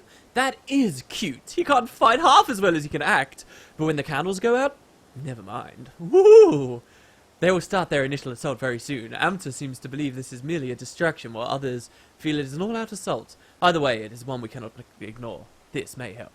10 Lightbringer points, baby." So if we press M now, you'll notice we actually have the mission up. And so let's read about the Bastion, the gateway to the mighty Citadel. We read about this before, didn't we? Yeah, about everyone willing to sell you stuff. It didn't change. Hey, WP, the cutscene was very quiet. You want to check that before you start the mission. Well, speaking of audio balance. Really? The volumes are all the same-ish. Did I lower playback? Let me just check here. I apologise, guys. I didn't realise that it'd be low. Oh, look, we're at about 50%. There you go. Tell me if it's too loud now. That's better. That should be where we're at. I think that's your earlier Guild Wars 1 videos with radio mode? No, I didn't do anything with my earlier Guild Wars. You've never heard me trying to be radio mode because I've never been happy with how it sounds. The older ones was just a crappy mic with way too much gain on it that would clip like mad and still somehow manage to be low volume. Yeah, I get... Ugh. That was actually an Xbox headset I ran most of the Guild Wars 1 LP on before I moved to my Yeti. Before now I went to my Shaw SM7B. This particular case is avant-garde metal, so it's pretty high on noise level for the lack of a better explanation. Now you actually have background noise. Yeah, it's waterfalls. Sorry, there you go. WP, what was that about the glasses as well? People say it's short-sighted, not near-sighted. You're probably right. I don't know, I'm losing a lot of my Britishisms. Hi, we protect Vabby from the Heckit. It's good to pay and honest work. We serve Prince Amter, whose wealth funds the Citadel's defences. A noble gesture that the other princes take for granted. Well, we're here to defend the Citadel. Our scouts have reported enemy forces on the move. The assault on Zago and Citadel is imminent. Are you ready to fight with us? We are. We need the Martial Whispers for us on this one. I'm not going to hard mode it. I'm actually a little bit threatened by this mission. But yeah, this is a very cool cutscene coming up. It sort of speeds up a lot once this is done. So we need to defeat the Marganite generals before their forces take the Citadel. Preserve the perimeter bombards to aid you in the battle. So the bonus on this is actually to complete it without any of the Citadel defenses falling. I just want to be clear with you guys that this is actually a big area. And this is one of those places. Maybe we can't get... Yeah, we can. This is one of those places. You see all this? These guards, all these warriors, these troops in the Citadel? This is all actionable area for the battle. But because of the nature of the bonus and how difficult the devs made it, i.e. not very difficult, you very rarely, if ever, play here. I actually have zero memories of fighting in this area of the Citadel, and I wouldn't be surprised if people in chat have zero as well. I mean, feel free to pipe up if you've ever experienced fights here, guys. But the thing is, this mission is like, it's a big attack. They're going to come from the outer fields, and they're going to come in and try and slaughter their way through, but you're just not going to see any of this be attacked. Unless you do, like, really badly in the mission. And we'll see. I might do really badly right here, right now. We'll see. But here you've got the mission bar, which I should probably move. Here, we'll make this bigger. So this is the Citadel Rift formation. We're going to have rifts growing. And, oh, that's so ugly there. Hold on. Let's move it up here and just drop that down slightly. So you want to watch this bar with them attacking. This is one of those missions, you know, the energy surge comp that I've been running and I'm so proud of. This is one of those missions where I actually just went in because if you're very good, if you've got a very hard-hitting team, a good team, you can just slam dunk it very, very quickly. But you see out there on that field, good draw distance. Even better, turn the fog off. Oh yeah. Man. Toolbox, you are the best. So you see those rifts out there? That is the forces, the Marganites, trying to attack them. We've got to close them all. So he says, when you're ready, this portal here will take you down to the front lines. Now, go push back those corners and demons. Let them feel the wrath of our siege weapons. They shall not take Vabby while we are standing. Okay, so these guys need to do stuff. So you guard east. You guard... Come on, man. Click him. You guard center. And you guard center as well. No, you guard east as well. And we are going to take west. So basically, this gets harder and harder as time goes by. Oh, there's an attack there. It goes harder and harder as time goes by. So if you start on the west and you clear the west, then you can have more... Do you see how this works? We're going to start west and we're going to move over like this. So as the mission gets harder, I've set it up so that I get more troop support. So keep the Bastion's defenses intact. You see 6 out of 6. So I'm going to slowly but surely... Can we just close a rift straight away? Is that a thing that we can do? I really don't know. Let's try. I can't remember how the mission works. Let's go over to this rift, see if we can just close it. But yeah, so in this way we'll have more support as and when we need it.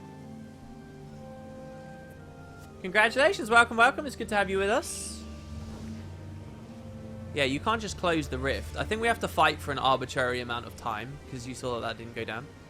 Oh, here you go. We got a bunch of mobs spawning here now. We waylaid the mobs over there with some guards and some minions, which is nice. So there's a couple of Cornons coming. Now, the fact that the Cornons are coming through these rifts tells you something. These are not from the Realm of Torment. They're actually from somewhere else on Tyria. Because I seriously doubt Varesh was ferrying Cornons into the Realm of Torment. She's trying to connect the two realms together. But at this point in the story as well, that's not become so overt. It's about to become much more overt. Anyway, the dialogue says... Here comes the first wave. Prepare yourselves. Don't let them breach the Citadel. Show these beasts the true strength of Vabby. Push back these wretched Cornons. Destroy the Marganite generals. None shall pass into Vabby. The generals haven't appeared on the field or anything just yet. So let's help our friends here. Hopefully these guards don't all get owned. I'm thinking of running Crippling Anthem, by the way, guys, because that works even on minions, which means just infinite amounts of cripple, which is hilarious. Yeah, I remember the bosses. We have to kill them, but the bosses aren't here. I couldn't remember if it was like a conquest-style capture thing or what. So these guys are fighting over here as well. I sent most of our forces over here, though, so these guys should be able to defend on their own. Now, they're unlikely to correctly target the right things. But as you can see here, the Marganites are dying. Alright, so here we've got the East Bombard. It's got lots of strength. The Bombard's siege. And if the Marganites manage to capture these areas, they'll break them and start getting more of an upper hand. To get the Master, you need to not be broken with any of these Bombards. I guess we just have to wait. I kind of miss the pace of Guild Wars 1 at this point. Dynamic is cool in Guild Wars 2, but now that I've gotten used to it, this feels nostalgic. I don't know. I think Guild Wars 2 has much better moment-to-moment interactions. This is not more fun than charging in there on my Ellie and having a bunch of different rotations and achievements to play with. Alright, there you go. So now the generals have spawned, okay? So these generals will keep sending their forces out of these rifts. So we're going to run very quickly to this general, who is the warrior, who's getting knocked down and stuff, which is awesome. And we're going to blow him up as fast as we can. And the result of this, there you go, is that this rift will close straight away. And this area where I didn't send any of the Whispers or Vabby and guards, this isn't going to be under attack, so that's good. We cleared that out. But because we've killed that general, I think the speed at which the other generals spawn more Marganites now has gone up. So we now need to move to the others. Now the reason we've killed this general first as well is because he's the warrior and one of the tankier ones. There is an Ellie general, a monk general, sorry, as far as I remember. Is it this guy? Is it Nimtak? So first we're going to kill these, who are keeping our guards busy. Oh no, one of the guards died. No, Conan guard killed a Vabian guard. So they're summoning rifts, right? So now we kill this one, all right? So this boss is the monk, and we want to deal with that pretty quick. It's going to use Spellbreaker, which means a lot of my casters can't do anything. But Koss and Maloney could do something. There's Koss running in now. And obviously I can, because I'm physical damage. Put a deep wound on him. That reduces the amount of damage that he can deal. Actually, having a target like this I can just keep wailing on is good for maintaining save yourselves, which keeps everyone else alive while they cut away at the rest of his forces. So once Nimtek's down, that's his rift dead. Got knocked down as he tried to cleanse his deep wound. Another save yourselves. I'm actually hitting for 0 here. Did he Shield of Absorption or something? Shield of Absorption is every time the target takes damage, he reduces the next hit of damage he takes by a flat amount. And so if you hit someone too many times with Shield of Absorption, it just goes to 0, 0, 0, 0. You've also got to consider he's just a big boss. All right, here we've got another wave attacking. I'm going to abandon the fight I'm in right now to pursue this wave. And the reason for that is because the minions I have on my team are going to stay assaulting over at the rift and waylay anyone that's still there. They've probably got Death Nova on them. They'll probably finish it off, as you can see there. So here we can get in and we can save our allies. So this is the central area. Oh, did they just manage to destroy a bombard? I just got blinked somewhere. That was weird. And so finally, you'll see that the friends I have over here have started dying. A lot of them have been killed, and they're on their last legs. But it's fine, because now we can come in to support them. And you'll see there's heavy pressure here. But it's fine, because we can deal with these last couple of rifts. So we'll push up to the Ellie now. The Ellie does crazy damage, by the way, the Elementalist boss, but dies fast. So we can push up and kill this general, General Tirage. And best of all, I can save yourselves right there for right as we engage. So I should be taking heavy damage, but other people should be okay. I'll remind you guys that we're on a fairly squishy comp. And I remind you that I wasn't too confident going into this. I'm just sort of gone back into Guild Wars 1 mode here. I'm saying it like I've got a foolproof strategy, but I actually have no idea if I do. We have to start using our Signet Synergy a bit more here, which stops us attacking, which reduces the amount of save yourselves we can put out, which isn't good. Come on! Save yourselves! Let me cast it! There it is. Alright, and now let's target the boss. Seems we're recovering a little bit better. Another wave seems to have attacked back at the central area. I don't know how that's happened. That's annoying. There you go. So there we popped... Oh, we're good. We're good. I got all the stuff maintained right now.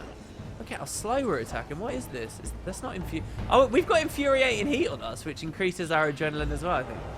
There you go. That boss is down. Recharge. Morale for everyone. Here I need to go back to the central bombard. Just for a second. Oh, no, I don't. They managed to kill it. Okay, good.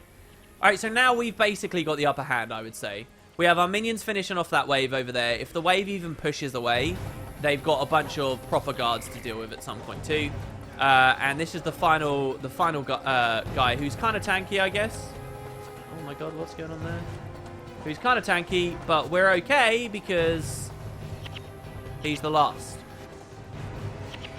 And you'll see how they never even break through the first wave there. They didn't even get through. Not even slightly. So you don't see any fighting going on in the Citadel. That's Master, I think I got there. Or if I didn't get Master, it's second to Master. Like I said, I've never actually done bad enough at this mission. Now again, I remind you, I got my grid on my first time playing the game. So I did the equivalent mission, which is a lot harder in my opinion, a lot more interesting. There's like a maths puzzle you do. It's proper like tomb raiding. And so by the time I got to this on my first character, I had a much better comp, and that might be the reason. But yeah, there you go, guys. We have them on the run. It'll be months before they can muster a credible threat. Perhaps now you can help us against Varish, Prince. If Arish has been conspiring with demons, she is my enemy. She will pay.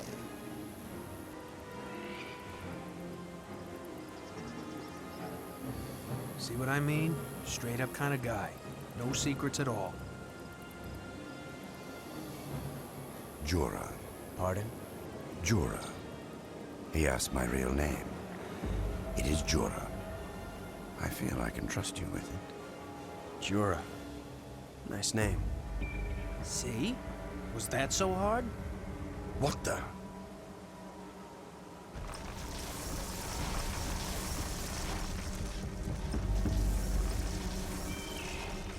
What is that?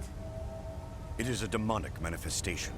A part of Abaddon's realm pushing into the living world. What does that mean?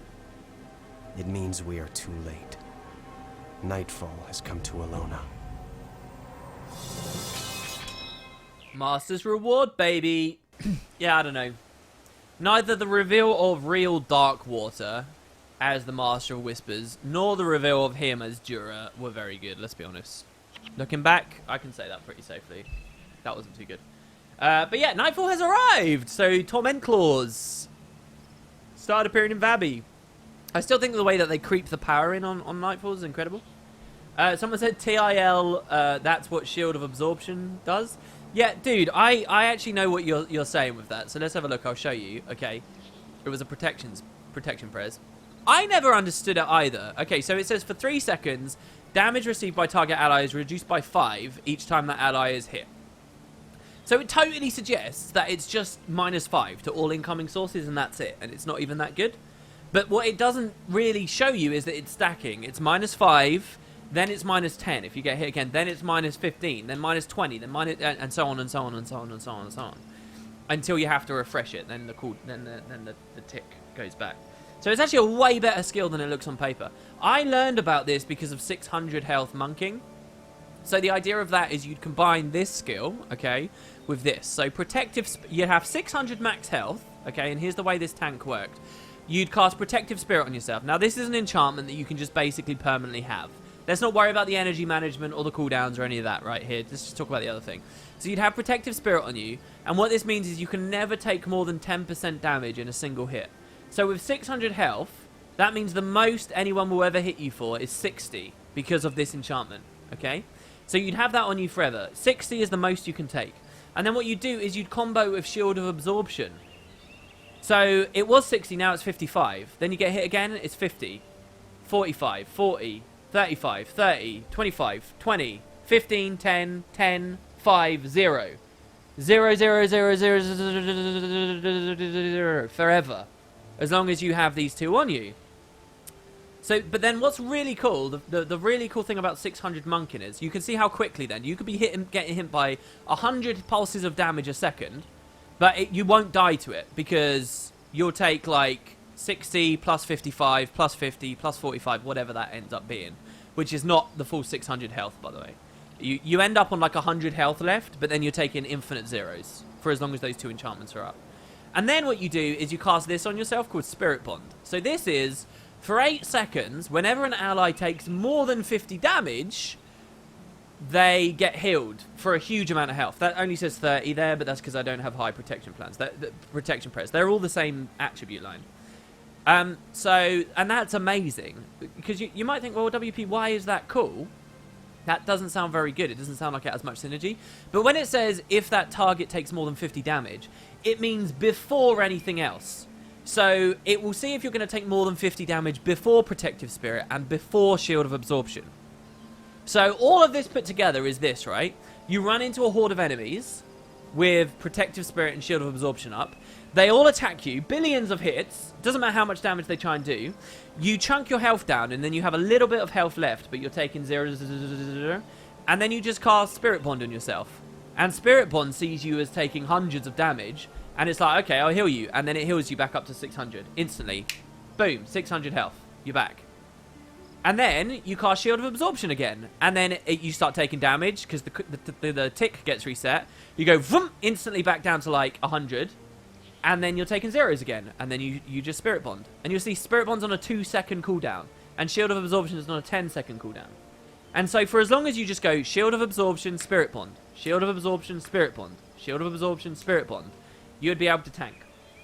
There's more stuff in the mix there. You have to have a skill called Spellbreaker, which is Divine Favor, to mean no spells can hit you. So it's very hard for your enchantments to get stripped. You need some other stuff to give you energy whenever you get attacked.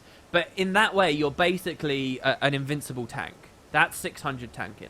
That was the continuation of 55 HP tanking, which was slightly different and had different weaknesses. And then what you do is you'd have someone else bond you with smiting stuff. So you see this here, Holy Wrath. Dunkoro could cast... imagine I'm the 600 tank. Dunkoro would cast Holy Wrath on me. And if you read this, it says... No, not Holy Wrath. What am I talking about? I'm a moron. Where is it? Retribution. Here you go. While you he would permanently maintain that on me. Enemies could never get rid of. So whenever target ally takes damage, Retribution does 33% of that damage back to the source. At a maximum cap of 21. So Dunkoro would just maintain that on me. So enemies attack me. And this is just like Spirit Bond. Every time I get attacked, the enemy takes damage back. So now imagine you're in a room with like 50 more... you don't even have to imagine. I'll show you it.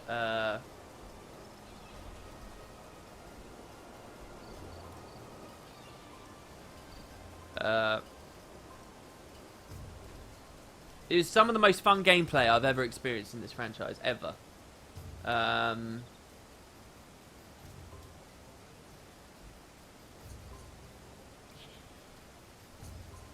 Let's see...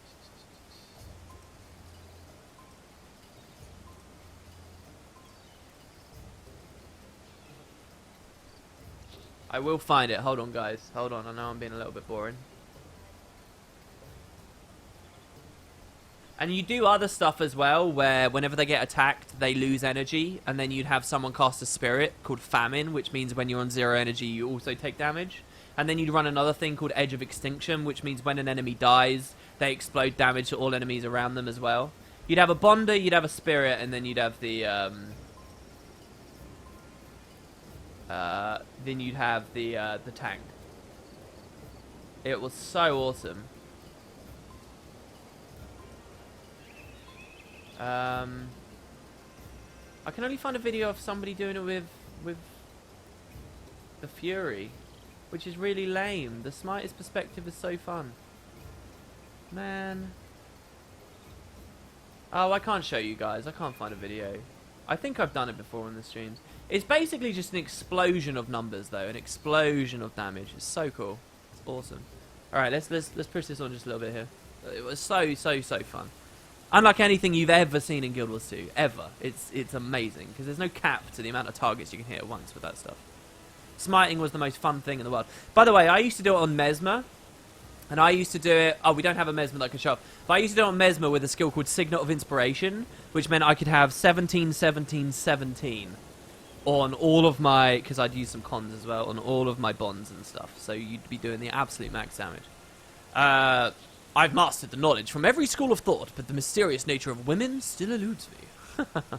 Women are very mysterious, bro. You got it, don't worry. Alright, so we get to make a choice. We're going to make it before the stream's over, so get ready here. Night has fallen on Vabby, and the world is more treacherous than ever. I can't stop worrying about my precious Miduar. She's a brilliant scholar, but like all those years with her nose in books has not prepared her for such perilous times. She's in Istan now, and I fear for her life. Did we meet her, maybe? Probably did. 2 young men have been wandering around town looking for work and adventure. Noru and Goran. Are you acquainted with them? I'm thinking of hiring one of them as a bodyguard, but I'm not at all certain which to choose. Wouldn't Potato, would you meet me in the Resplendent Raccoon to have me decide? Sure, I'm a great judge of character. So this is a side quest, by the way. But this is our next character that we get to join, and we get to choose who's the bodyguard. The one we don't select as the bodyguard will join our party. Okay, so you guys should understand that going in. Now, we've seen a little bit of both of them, not very much of either, especially Goran, because Goran's more tied with the Mugrid the Sly story.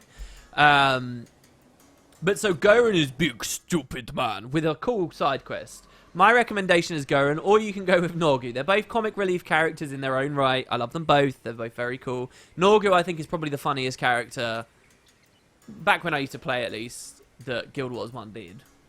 But yeah. And yeah, why was I talking about the 600 farming thing? I guess I was just trying to show that I never understood how Shield of Absorption worked either. It looks crap.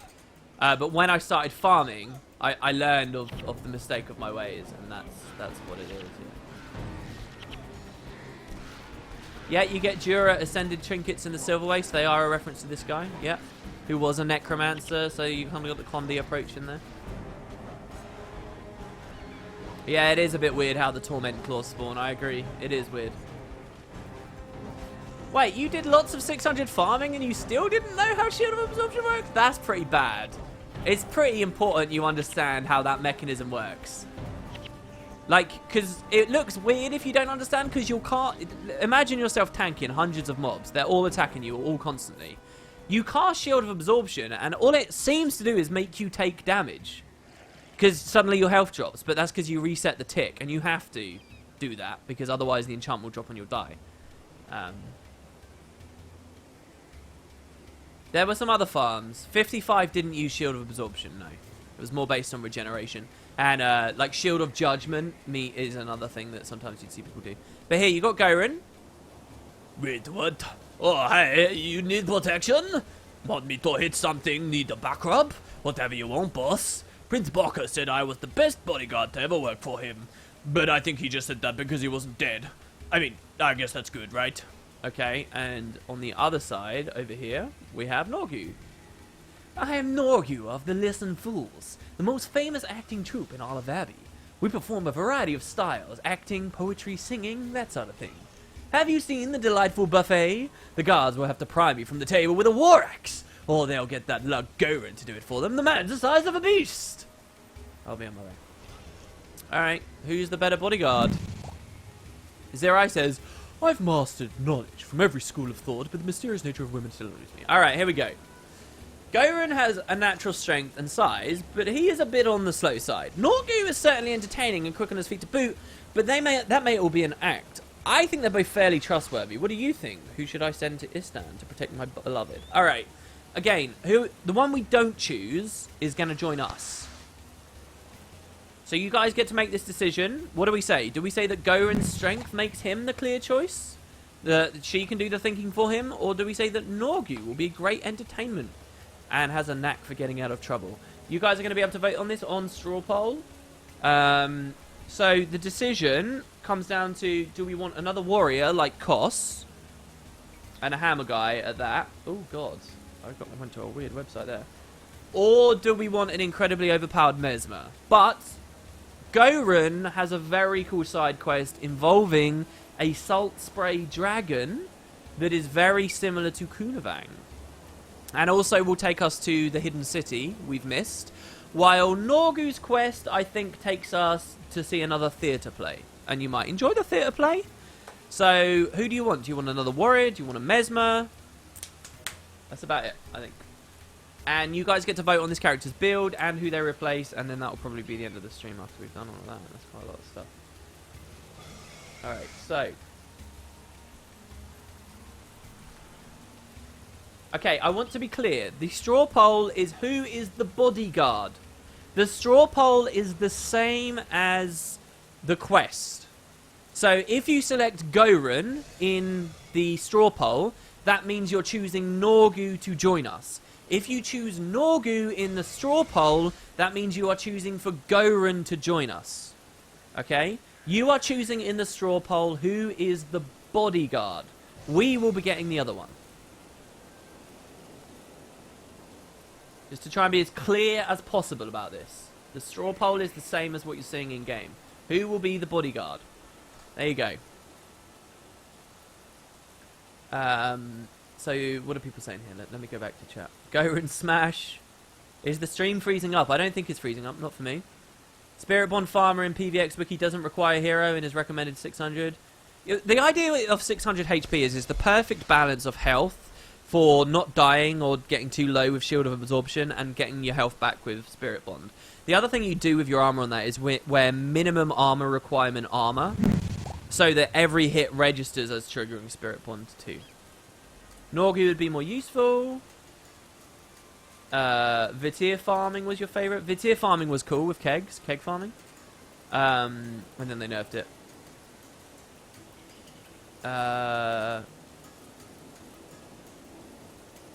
You guys are talking mostly about 55 HP farming. I can tell you about that in a stream at some point. Send away Noru, send away Goran. I always felt safer soloing with 600 exactly because one mistake wasn't as likely to result in instant death. A little more room, yeah. Noru for interrupts, we need him. No, there is no question that in terms of gameplay, Noru is going to be 1,000,000 times better for getting through this game easier. That's why one of your enchantments was the one that gives energy when you get hit. We vote Goran, so Goran goes with Bokka. Warrior Life, vote Mesmer.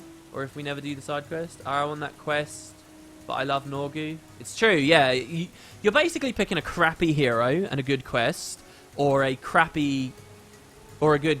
I don't even know if Noru's quest is crappy. Noru's quest might be pretty cool. Noru, he's annoying. We need interrupts, so vote Goran.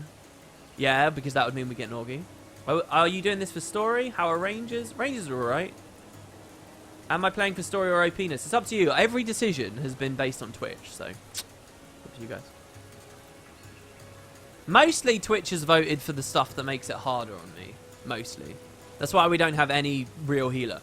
Thanks for the follows, guys, by the way. Really appreciate that. You're intrigued by Goran's storyline? You've always picked Noru?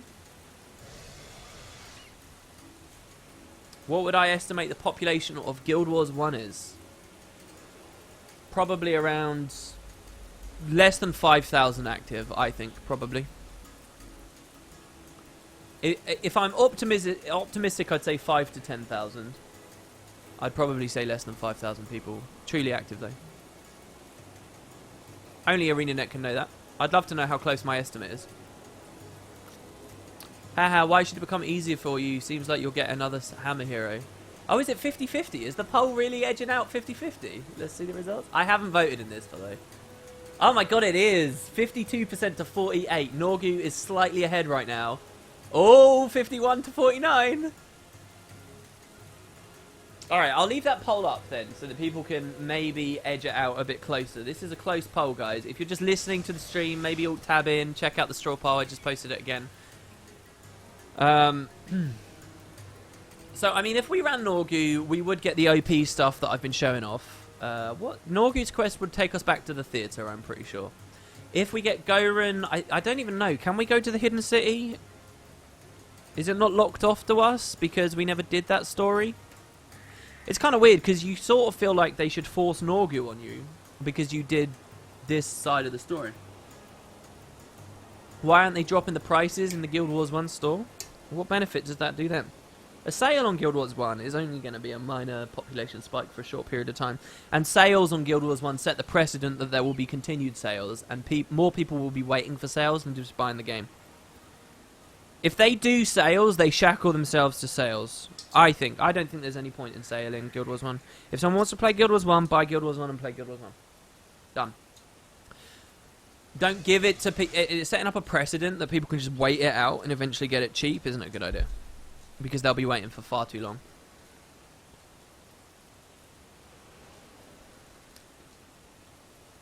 There is something to be said about a permanent price drop. Maybe they should half the price of the whole thing. I am surprised it's as expensive as it is still. I remember I chose the wrong hero, Goran, on my first playthrough because I misunderstood the choice. I had to finish Nightfall to finally get Noru. Oh, so you picked Noru here and you got Goran? I actually think I might have done that too. There's nothing close to Invincible Monk farming in Guild Wars 2. There isn't anything close to that Shadow Form Ellie Green farm in Guild Wars 2. I miss Guild Wars 1 farms. Guild Wars 1 definitely edges out in terms of its solo farms. Guild Wars 2 solo farming is boring as shit. Well, it's not boring. It can be quite intense too. But it's not in the same league. You're right, it's not in the same league. Nothing has ever come close to my 3-manning Foundry days, ever. Or Domain of Anguish in general. Oh, wow! Bog, thank you so much, dude. Hey, everybody from the Ottoman Empire. Listen, this is a good time. Well, it's a terrible time for you to come because I'm about to close my stream. But, stick about for 1 second. We are in the middle of a vote as to whether we vote for a dumb warrior who has a hammer and is stupid and funny comic relief, but has a cool quest to do with a dragon, a salt spray dragon like Kunavang from Guild Wars 1, or a theatrical Mesmer character named Noru. So basically we're in the middle of a quest who, where there's this guy whose daughter lives in Istan, all the way down here, and he wants a bodyguard to protect his daughter. So we're going to tell him, we're going to vouch for one of two people. We can either send the warrior as the bodyguard, or we can send the Mesmer as the bodyguard. Whoever we send as the bodyguard leaves the story. The other one remaining joins our party. So if I say, let's pick Goran, the warrior, it means we get Noru with us. Noru's going to be a good fighter, but has a kind of more boring quest. Goran's going to be a bad fighter, but has a cool quest. We currently have a straw poll going on, and it's a tie. It's tie broke. So who do you want to vote for to be the bodyguard? Do we send the warrior away and have the Mesmer join our party? Or do we send the Mesmer away and have the warrior join our party? Who will be the bodyguard? Remember, you're voting for the person to leave the story. So maybe you guys can tie break that, because we're all pretty split on it. And we were waiting to do this vote before we close down the stream, so...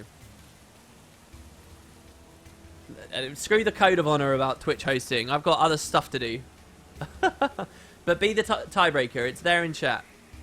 They're both funny characters. I love both of these characters. But this guy has a quest. Like, he's not going to help us much. But he has a quest where he will hatch a dragon that might even appear in Guild Wars 2. It's called Shiny as well. This guy, if we get this guy in our party, I can't remember what his quest even is. It's something to do with the theatre. That's about it. Again, thank you so much, Bog. I really appreciate that, man. It's weird that sometimes you find my streams when I'm streaming over on the Guild Wars 1 side. Everyone's saying vote Goran. Which means we get Noru with us. Well, the straw poll currently, it's still 51-49. Alright, look, this is what we're going to do, guys. I'm going to do the countdown theme, and at the end, I'm going to look at the poll. And then we're just going to go with it, alright? We can't do this forever. So last 30 seconds are coming up. Get ready, guys. Vote in the straw poll. If you have better twitch.tv, you don't have to alt tab or anything. Last post. Gonna wait 10 seconds delay, and then we'll start the timer. Do I play only with heroes or with subscribers? It's only with heroes at the moment for the story, but also it's a bit of a challenge. Twitch has determined everything about our group. The builds, the elites, the characters we're running with, the professions we're running with, everything. And so I'm going to see if I can make it through, despite chat often trolling me. Alright, here we go. So...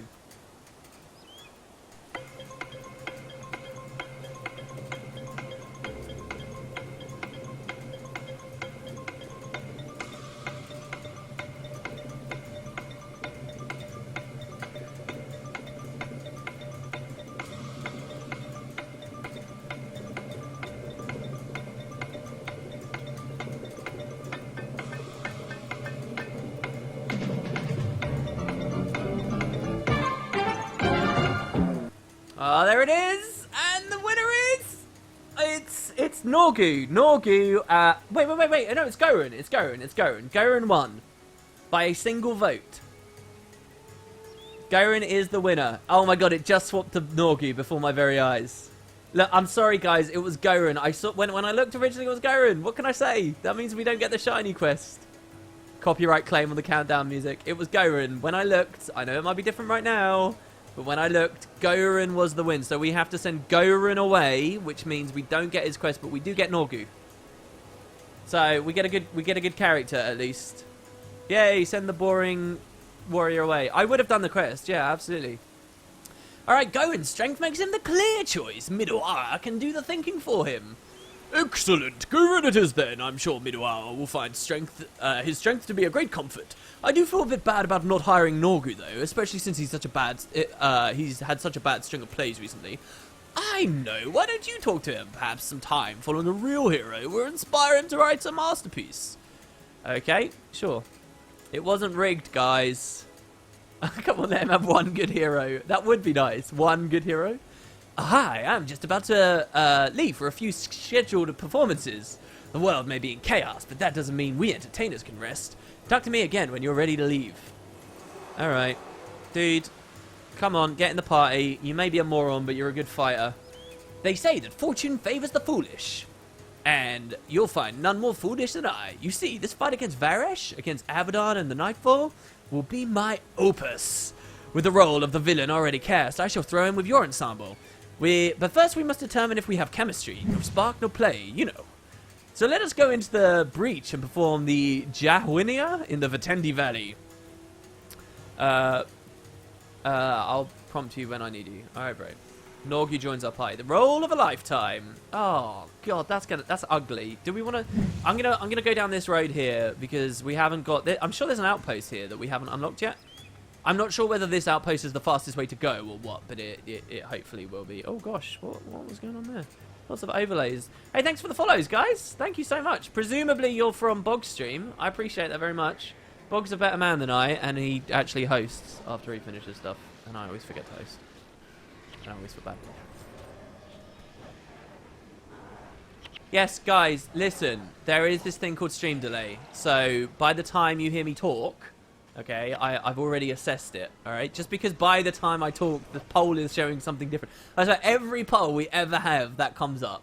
The losers always try and fight for their option as though that it doesn't matter. I can't predict the future. You can get there easily from the Kodesh Bazaar.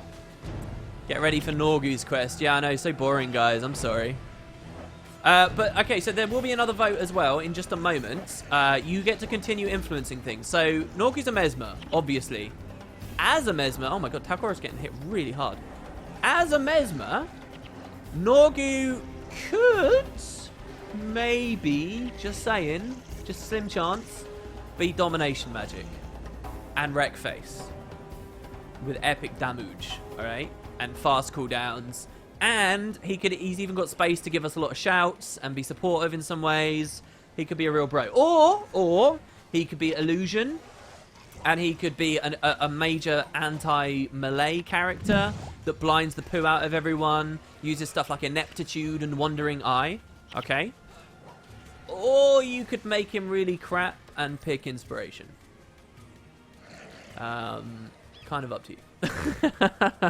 The other option is fast casting, I guess. Well, he will be fast casting no matter what he does, so that's the thing. If you go Domination, you've got like a lot of cool choices for elites. You can go for... Man, remember, I used to main Mesmer. I love Domination. Domination's cool. Illusion's very awesome as well. There's a lot of fun stuff. Domination isn't just about damage.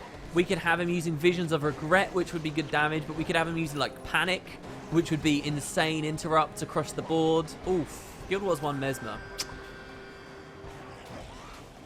What? You're not an observer? What do you mean?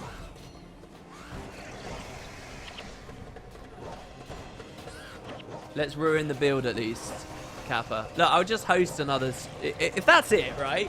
Oh, and you also need to decide who leaves our party. So we'll have a little straw poll of that when we get to the outpost.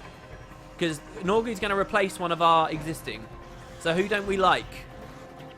Over this adventure, we've made a great many friends. Companions that deserve to be there at the very end. but you guys have to boot them out. All right, so and then this is the first time we've had to do this. So are we going to give Koss the boss the boot? You could base it on DPS if you really wanted to. So there's the DPS meter.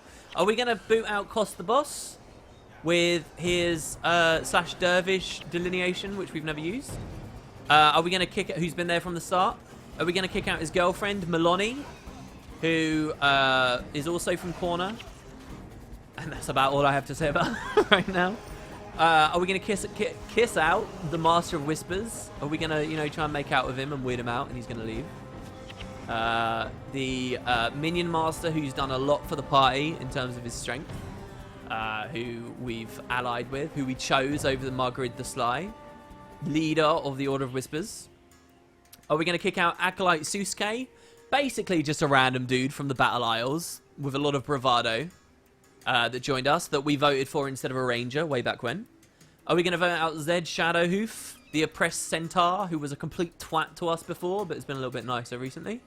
Or maybe one of our 2 smiting monks, Taukora, or the man with the plan, Dunkoro. So that's what this is going to be. So we'll host that poll right now, okay? Who do we kick? We obviously won't do it till we get Norgu. I will run this poll quicker. I'll note as well, there's a lot of options on this, so your chance of winning it is higher. Master of Whispers. Acolyte, Sasuke. You could always get rid of him just because I never know how to pronounce his name. That's a cool option. Taukora. Or lastly, Dunkipu. I'm going to call him Dunkoro though, because, you know. Alright, so here you go, guys. 7 options. Everything to play for. I'll let that roll while we can continue our quest to go on. But yeah, this is the Yano Market. This was the location of a farm spot. This is also a pretty special place in Vabby because it houses a skill trader who often I found when playing Nightfall had cool skills that I always wanted. It was like, oh, this looks really awesome. Where do I buy it? Oh, shit. It's the Yano Market. There's always the Yano Market. And so I have big memories of always returning to this place. Always, always, always. I kind of want a free cam, but I will refrain from doing free cam. So, what does he sell for us? Brace yourselves. Oh, he sells full back. That's a good one. I don't know whether I care to use it. Are we actually using command? We're not using command right now, right? We're using motivation. Let's ignore the command stuff. So we got Area of Zeal. Next time we use a spell, 5 energy. Chorus of Restoration. Next time we use a shout or chant, we get... That's a cool shout. That is cool. Because we all have so many shouts. I'm going to buy that. I'm going to do a weird build here where everyone has like a shout. You've got shouts. You don't have shouts, so I'll ignore you. You don't have shouts. You don't have shouts. You don't... But you do. Well, whatever. I'm going to get rid of Natural Temper. And I'm going to start using the Chorus of Restoration. And I'm going to get rid of Bane Signet. And I'm going to make you Paragon. I'm going to drop Divine by 2 and bump Command way up, alright, to 8. And then we're going to give him a nice spammable shout. Oh, do you know what? I think that this would be amazing, Never Give Up. Because what happens is people get low on health, and then boom, he does Never Give Up, and then he gets his ballad and stuff. That's really cool. Oh, or she, sorry. Sorry, Taukora. Sorry, babe. How's his energy been doing? We never really did look at how his stuff was going. Let's get rid of Area of Restoration. And let's put on a shout for him as well. Like, I don't know. Never Give Up's just so good, man. Let's drop energy storage by 2. Same situation. So you've now got 1. You I'll keep as you are. And I don't even know what people are going to vote for yet, so we'll do that. I like the idea of that. Everybody having shouts, and then we can use... a bunch of refrains and things. Whenever shout or chant ends, they get healed. Well, we won't use that one. But yeah, the Yano Market, let's quickly read that. A riverside village, Yano has done well for itself as a stopover place for merchant crafters and visitors heading upriver to Resplendent Macoon and the Bokka Amphitheatre. Travellers are advised to bring and to hold on to their coin purses. So yeah, this river goes all the way up to the Mirror of Liss. How cool is that? Vabby is so cool, man. Alright, and we'll go out into the valley. Let's see how far away his thing is. I guess it's from the Kodash Bazaar, so let's just check. Kodash Bazaar does look better to me. Let's go back to the capital and down. Yes, okay, so if you vote out a character, then the story is like, well, you need them for the mission. I will, according to that mission, add the character back. That's fine. That's not going to be a problem. Don't have to worry about that with your vote, with whoever you want to kick for Noru. So some other side of the discussion, if it's not because you identify with certain characters, I guess is the kind of mechanical side. I, personally, if I was doing it based on mechanics, I'd probably get rid of Maloney. I don't think she's too good on the damage. I don't think she's too... I mean, the shout she's got can be replaced by anyone else. Maybe there's a bit of story reasoning in there for me, though. The Ellies, I think, have just been doing too well. Zed, for example, Zed doesn't top out the damage a lot, but he's so good. He comes high on the damage, and he's been doing so many knockdowns and blinds and damage reduction and stuff, which is the only reason these two shit-asses are actually managing to keep us up. So, I quite like Zed. I wouldn't get rid of him. Susuke does lots of damage. I wouldn't get rid of the minions. To me, it probably would be either Kos or Maloney. I really do think so. But Kos is like a bro and a friend. And I could never leave a friend. Has the Guild Wars 1 or the Guild Wars 1 Reddit got a Discord? That's a great question. I doubt it. It's probably a bit too old for Discord to have picked up on that community. I saw somebody, I really feel like it was a mistake. I saw on the Guild Wars 1 subreddit just the other day, someone tried to make their own GW1 like new forum or whatever because Guild Wars 1 Guru went down. I don't know. I feel like you're just fragmenting the community like that. Like, the Reddit is sufficient, isn't it? Shouldn't we be trying to actually get more active discussion on that singular place first? Oh, what's this gardener want to say? This is interesting.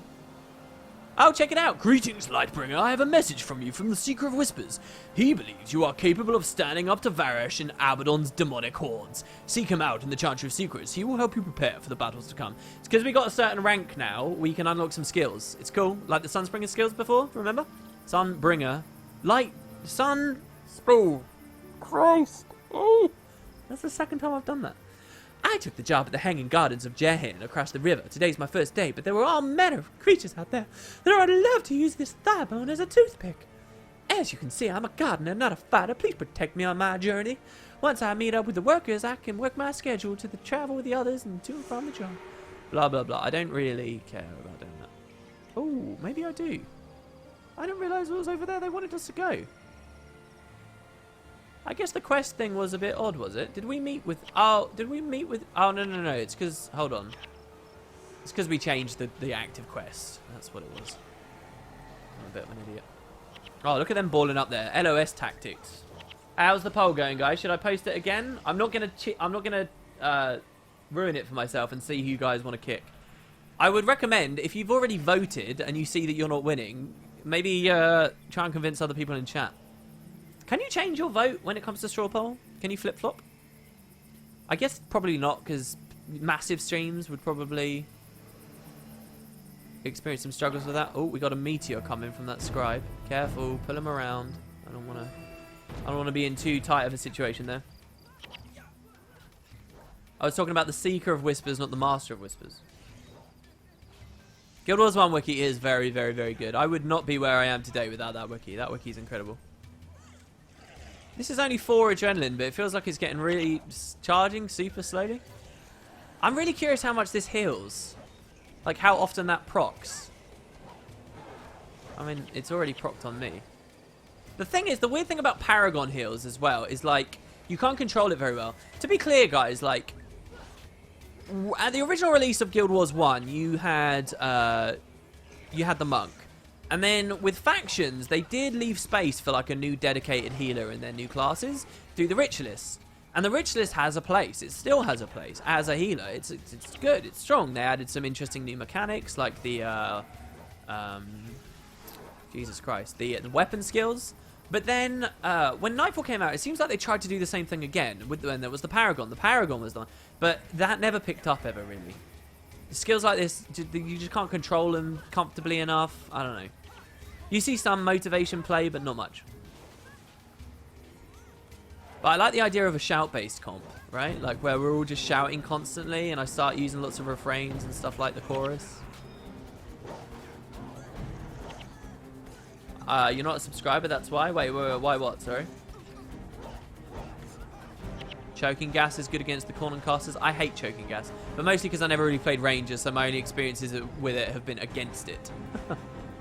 Here we go. This is quite a long quest.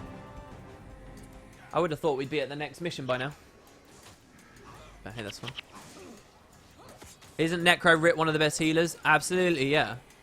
Because, like, the weapons are that strong.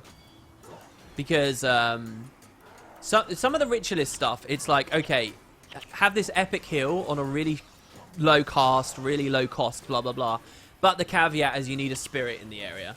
Or it will also do this bonus effect if there's a spirit. And it's so easy to have a spirit, right? Especially when, like, a lot of players run spirit spammers on their mains.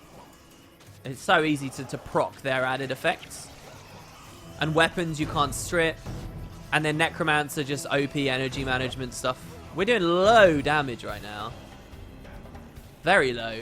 Feels very, very slow. What happened there, man? What happened? It's alright. We could be about to get a really good Mesmer build. Could. We might be about to get a horrible Mesmer build that runs like Psychic Distraction. Literally the worst elite we could run would be a Domination one. Where basically the hero would be awful at using it and it would lock out every single one of his skills. It would be awful. There's a lot of guards here. Alright, Norgu. You can't change your... You can't, but Corval can. Maybe because you have an account? Performing is the most heroic act imaginable. Performing solo is even more heroic. My fellow guild members should already be here. Something is amiss. Quick! Help me write a new scene before I go on. Oh, God. Alright, let's see here. I don't know what happened to my fellow actors, but the show must go on, and it shall be gloriously heroic. Luckily, these are simple folk here.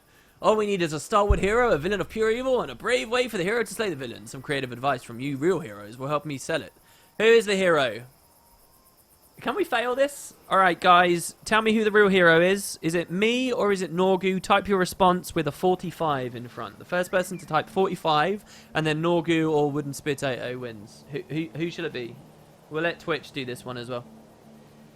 Yeah, Rit Hills were massive with low cooldowns, and Necro Soul Reaping fueled the energy costs. Precisely, yeah. 45, and then whoever the hero is. Yeah, okay, so the first person to get was Blue Blob. Norgu is the hero. What evil does the hero have to fight? Is it an evil Lich Lord, a disgruntled Pie Master, or a forgotten Dark Lord? First person to type 99, and then this response gets it. So what should it be, guys? An evil Lich Lord, a disgruntled Pie Master, or a forgotten Dark God? Prophecies, Nightfall, or Utopia? Never revealed. They should have done that in Guild Wars 2, had a disgruntled Pie Master somewhere. 99, and then that option. 99 Pie Master. Okay. Congratulations, JJ Mars. Okay. What did the hero do? Did he smote the evil atop a volcano? Did he defeat the evil with minty fresh breath?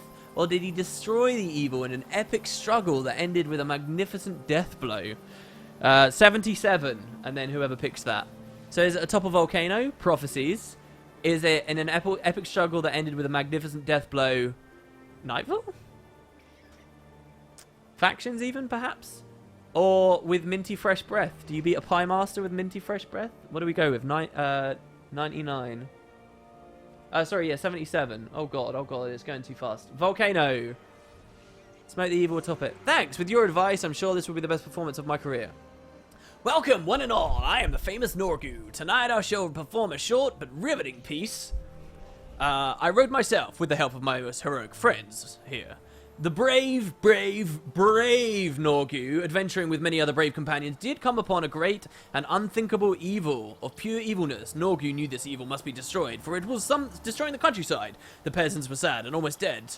What is this evil killing and making us sad, they cried. It was a disgruntled Pie Master, the most evil and vile evil the world has ever seen.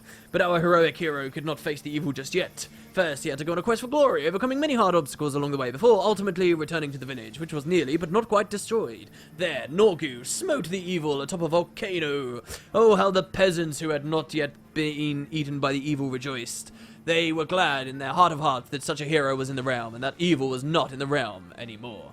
Whew, that wasn't too bad, if I do say so myself. That was terrible! Please, no tips. Money only cheapens the performance. Food, on the other hand, is a different story. The five gods help us. This was worse than that brave lantern tribe they performed earlier this year. Stick to Bokka's free buffets, Noru. Come, this might turn ugly. We should hurry to the Popojo estates. Perhaps there we can find news about my ill-timed guild members. Alright, so his acting troupe have dumped him off and we need to figure out where they're going. I guess we don't want to load here, otherwise it would disable the quest and we'll have to do it again. Guys, you picked awfully. Nobody liked that play. What are you doing? I think he should have said evil more. It probably would have been more helpful, right? And yeah, no tips. Only food. Imagine if people could throw food at streamers. Oh, it'd be amazing. Oh, we got some silk. Nice. In a world of pie masters, one person bested them all with minty fresh breath. What if it was a mint pie? Why don't mint pies exist? It sounds like kind of a weird idea. Mint pie? I don't know why this is a boring quest. I think it's funny. Yeah, let me be clear. I didn't really say it was boring, or I didn't mean to suggest it was boring. It's just I didn't remember it. So the suggestion there is if it's not memorable, it's probably not got anything great about it. It probably doesn't compete with Goren's quest about Shiny. I mean, really, come on. He gets a cute dragon. I actually don't know whether the Shiny quest you get right now, by the way, it might be that the Shiny quest you actually got later. Like right towards the end of the game when you returned. Because I think there's some end game missions you do. Or quests. Mint pie, because that sounds disgusting. Dude, I don't know. Mint? If mint can work in a Kit Kat bar, I'm willing to try any kind of mint. At least we got Anne's story instead of a shiny dragon. Maybe. Alright guys, this quest is going to be over in a second, so your vote on who to kick will be over in just a moment. And then you're going to vote on his elite. Oh, his attribute, and then his... Oh god, we got a lot of votes here. We got a lot. Shiny got stolen by the script. Like, they've got to do that at some point, right? They've got to do a story where Shiny comes back and he's with the script. Oh, look, there's loads of Heckit. Ah, the timing was bad. They were so amazingly bald there for a second. Hold on. Let me wait for them to run in. Uh-oh, that's not good. There should be actors here, but instead we have all manner of evil things. Here we go, ready? They moved in, and now we push. And now we run in, and they all ball in. Oh my god, that was perfect. Perfect. No, don't expand out. Get nuked. Well, this can give me a chance to shine in the spotlight. See how I can perform in other ways. Have at ye, vile monsters. I thought that they just ran away from him. Or like they faked their death, did they, or something? Because they didn't like him. Well, that was quite heroic. Now, before I set off on your troop of courageous heroes, could I trouble you for one last favour? Yeah, what is that, bro? Could you visit the writing guild of Vabby to register our upcoming experience? When we return from our adventures, I wish to perform highlights for the entire world. After that, my skills are yours. This upcoming adventure shall be my greatest performance yet.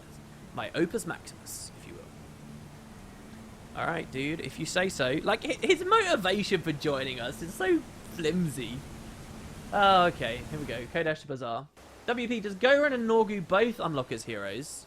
At the end of the game, you can get the other one, yeah. And that's true for every decision you make. Here we go. Record keeper Parlin. Another play from Noru. You don't want to know how his last one played out, believe me. Well, if you want to sell the rights to your story, that's your business, but you should ask Noru about his other play, The Epic Tale of the Brave Lanterns, Part 1. 2000 experience, Noru joins your party. A classically trained actor and the de facto leader of the Listen Fools acting troupe, Noru is a boisterous glad-hander who never met a buffet table he didn't like. Alright, there you go, guys. Cool. Let's see how the straw poll went. Results. Ding, ding, ding, ding, ding, ding, ding. Oh, why? Why? Why is that so unanimously getting rid of Susuke? He's our damage carry. Can I just point out here? I did 5% damage. Koss did 7. Milani did 9. Master of Whispers did 17. Zed did 4. Talcora did 6. Dunkoro did 11. Acolyte Susuke did 27. He alone was worth over quarter of the efforts of this party. And you just booted him. You horrible, horrible people. Well, Susuke.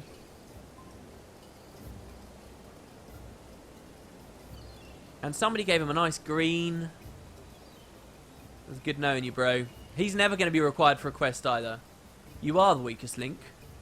Goodbye. Welcome, Noru. I guess you're just going to be making up for what we just lost damage-wise there. So here's Noru, nice, plump, beautiful green armor there. Thespian mask, armor, gloves, and so forth. Cheeky little... So he starts illusion base. Alright. So guys, next vote. Just so that everybody understands, the way that this works is you're all going to vote on straw poll for an attribute line, and then I'm going to be forced to make a build in that attribute line. I will always complement it with their primary attribute, which in this case is fast casting. So you're going to vote between either illusion, domination, or inspiration. Okay? For now. We'll add secondaries and stuff in later. So that's your vote. Once you've voted on that, I'm going to read out the elite skills we have available, and the fastest finger first picks the elite skill, and then it's my job to try and make a build out of whatever the balls you've come up with, okay? So the first vote here, as I said, and it's not going to be running as long as the last one, so do get to straw poll if you can. I can't believe you guys so unanimously voted on Susuke, that's mental. Okay, you are going to be voting on... illusion magic. So illusion, don't think Guild Wars 2 illusions with stupid clone spam and stuff like that. Illusions is about melee hate. It's about interrupts. It's about degeneration based hexes. It's about increasing cast times of foes. It's about snaring and CCs. Okay, slowing people down. That's what illusion is really about. And it's got a couple of interesting skills like illusion of weakness, for example. But that's illusion, what I would say. A lot of melee hate, enemies can't get adrenaline, enemies take massive damage. It's good AoE, perfectly viable, lots of people like this. So that's illusions. Illusion, the next one's domination. Domination probably does, in terms of effectiveness on a single mesmer, trump illusion. Domination is about damage. Domination is about, again, interrupt with some of its stuff. Domination is about punishing enemies for what they do. Domination has some of the most iconic skills Mesmer's ever had, like backfire, so whenever an enemy casts a skill, they take huge damage. Empathy, whenever someone does a regular attack, they take huge damage. Visions of regret, whenever enemies do anything, they and their allies take huge damage. It's about stripping enchantments. It's about breaking hexes. It's about shatters. It's about energy denial, big damage, just very, very offensive. Domination, okay? And lastly, inspiration. Inspiration is about energy management, which he doesn't need if you set him up properly. So it's kind of not worth anything. It's about adapting yourself to the environment so you can sort of... You see all these mantras? The mantras in Guild Wars are like long-lasting stances. That means you can take less damage to fire or ice or air or earth if you know what you're going up against, or you take less damage to physical stuff. It's about energy management. There's a bit of energy denial in there. It's about taking enemy skills as well. So like you could take an enchantment off of an enemy and then you could use it for yourself. So it's sort of the support line, but it's really not that good as a support line. It's more of a supplementary line, in the same way that fast casting is sort of a supplementary line. So those are your three options: illusion, domination, inspiration. I could open it up to secondaries as well, because one of the strengths of Mesmer's is that they can cast other classes' skills really well. Do you know what? I'm going to add one more attribute. Oh no, this is just too much voting. We'll leave it for now. Illusion, domination, inspiration. Okay, those are your choices, and the straw poll is up. Good luck, guys. On your one, feel free to argue it out in chat. You want to pick the Mila Kunis elite, which is Tease. I think Tease was inspiration, wasn't it? Yeah, Tease. Elite spell, if target foe is using a skill, that foe and all other foes in the area are interrupted, and you steal a bit of energy from everyone. But I think what you're joking about is the icon, right? To talk about the no attribute stuff, by the way, you've got Arcane Echo, which is copy a skill. You've got Arcane Mimicry, which is take an ally's elite and use it for yourself. I have no idea how smartly the AI would use that. You've got Echo, which is double any spell you like on your bar. You've got Epidemic. Yes, the Necromancer skill from Guild Wars 2. And it is basically the same, except it's not very good in Guild Wars 1 because the conditions work very differently. But Epidemic does exist, and no, it wasn't a Necro skill. Expel Hexes, just great hex removal. Hypochondria is the opposite of Epidemic. which you can imagine a Guild Wars 2 concept of that. So take all the Condis in the area and put them all on one foe. Lissa's Balance, which was like a weird enchantment thing, which was really very good. Mirror of Disenchantment, that's actually really good for PvE, and I used to never rate it very high. It's taken enchantment off an enemy, and if anyone else has it in that enemy's party, they also lose it. But in PvE, because you fight this, you could fight like 10 Roaring Ethers all at once, for example, so they all lose that one enchantment. Like all the Ellies in the ball all lose Fire Attunement. They all lose, or whatever. Resig, Shatterstorm, remove hexes, but massive cooldown based on the hexes. It's sort of a scalable thing. Lose all your energy, and the target loses one enchantment. There's no way I'll use that. Signet of Midnight.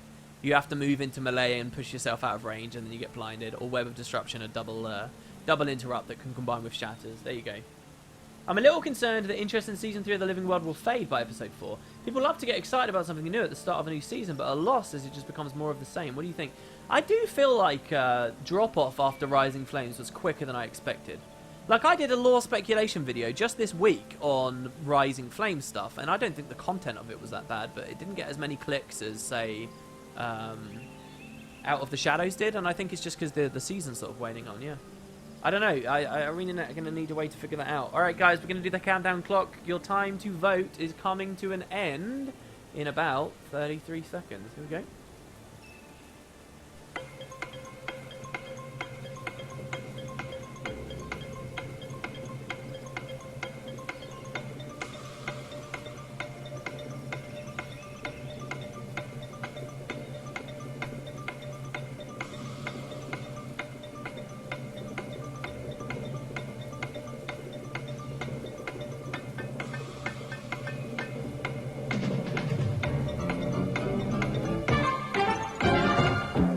Alright, there we go. And the results, I can already see from chat what you guys have picked, because you're all arseholes. Yeah. Oh, no, never mind. Wow. Oh, I'm sorry, guys. I'm sorry. There were all these comments about picking Inspiration. Oh, my God. So I thought it'd be Inspiration. No, you're not arseholes. People went Domination. Alright, then. Wow, Illusions at the bottom. I was really expecting a big troll vote there. Wow, okay, so it's Domination. Inspiration didn't win. Inspiration was only 33% of you. So a third of you are arseholes. Well, look, you might say the Domination is boring, but you get to make another big choice here now. You could pick a really shitty elite here. If you want to keep trolling me, you could pick a really shitty one. Alright, so let me be 100% clear. I'm going to read all the elites out. You are going to listen to me and write down the one you like most in Twitch chat. Ready? Then I'm going to give you a number, like 98.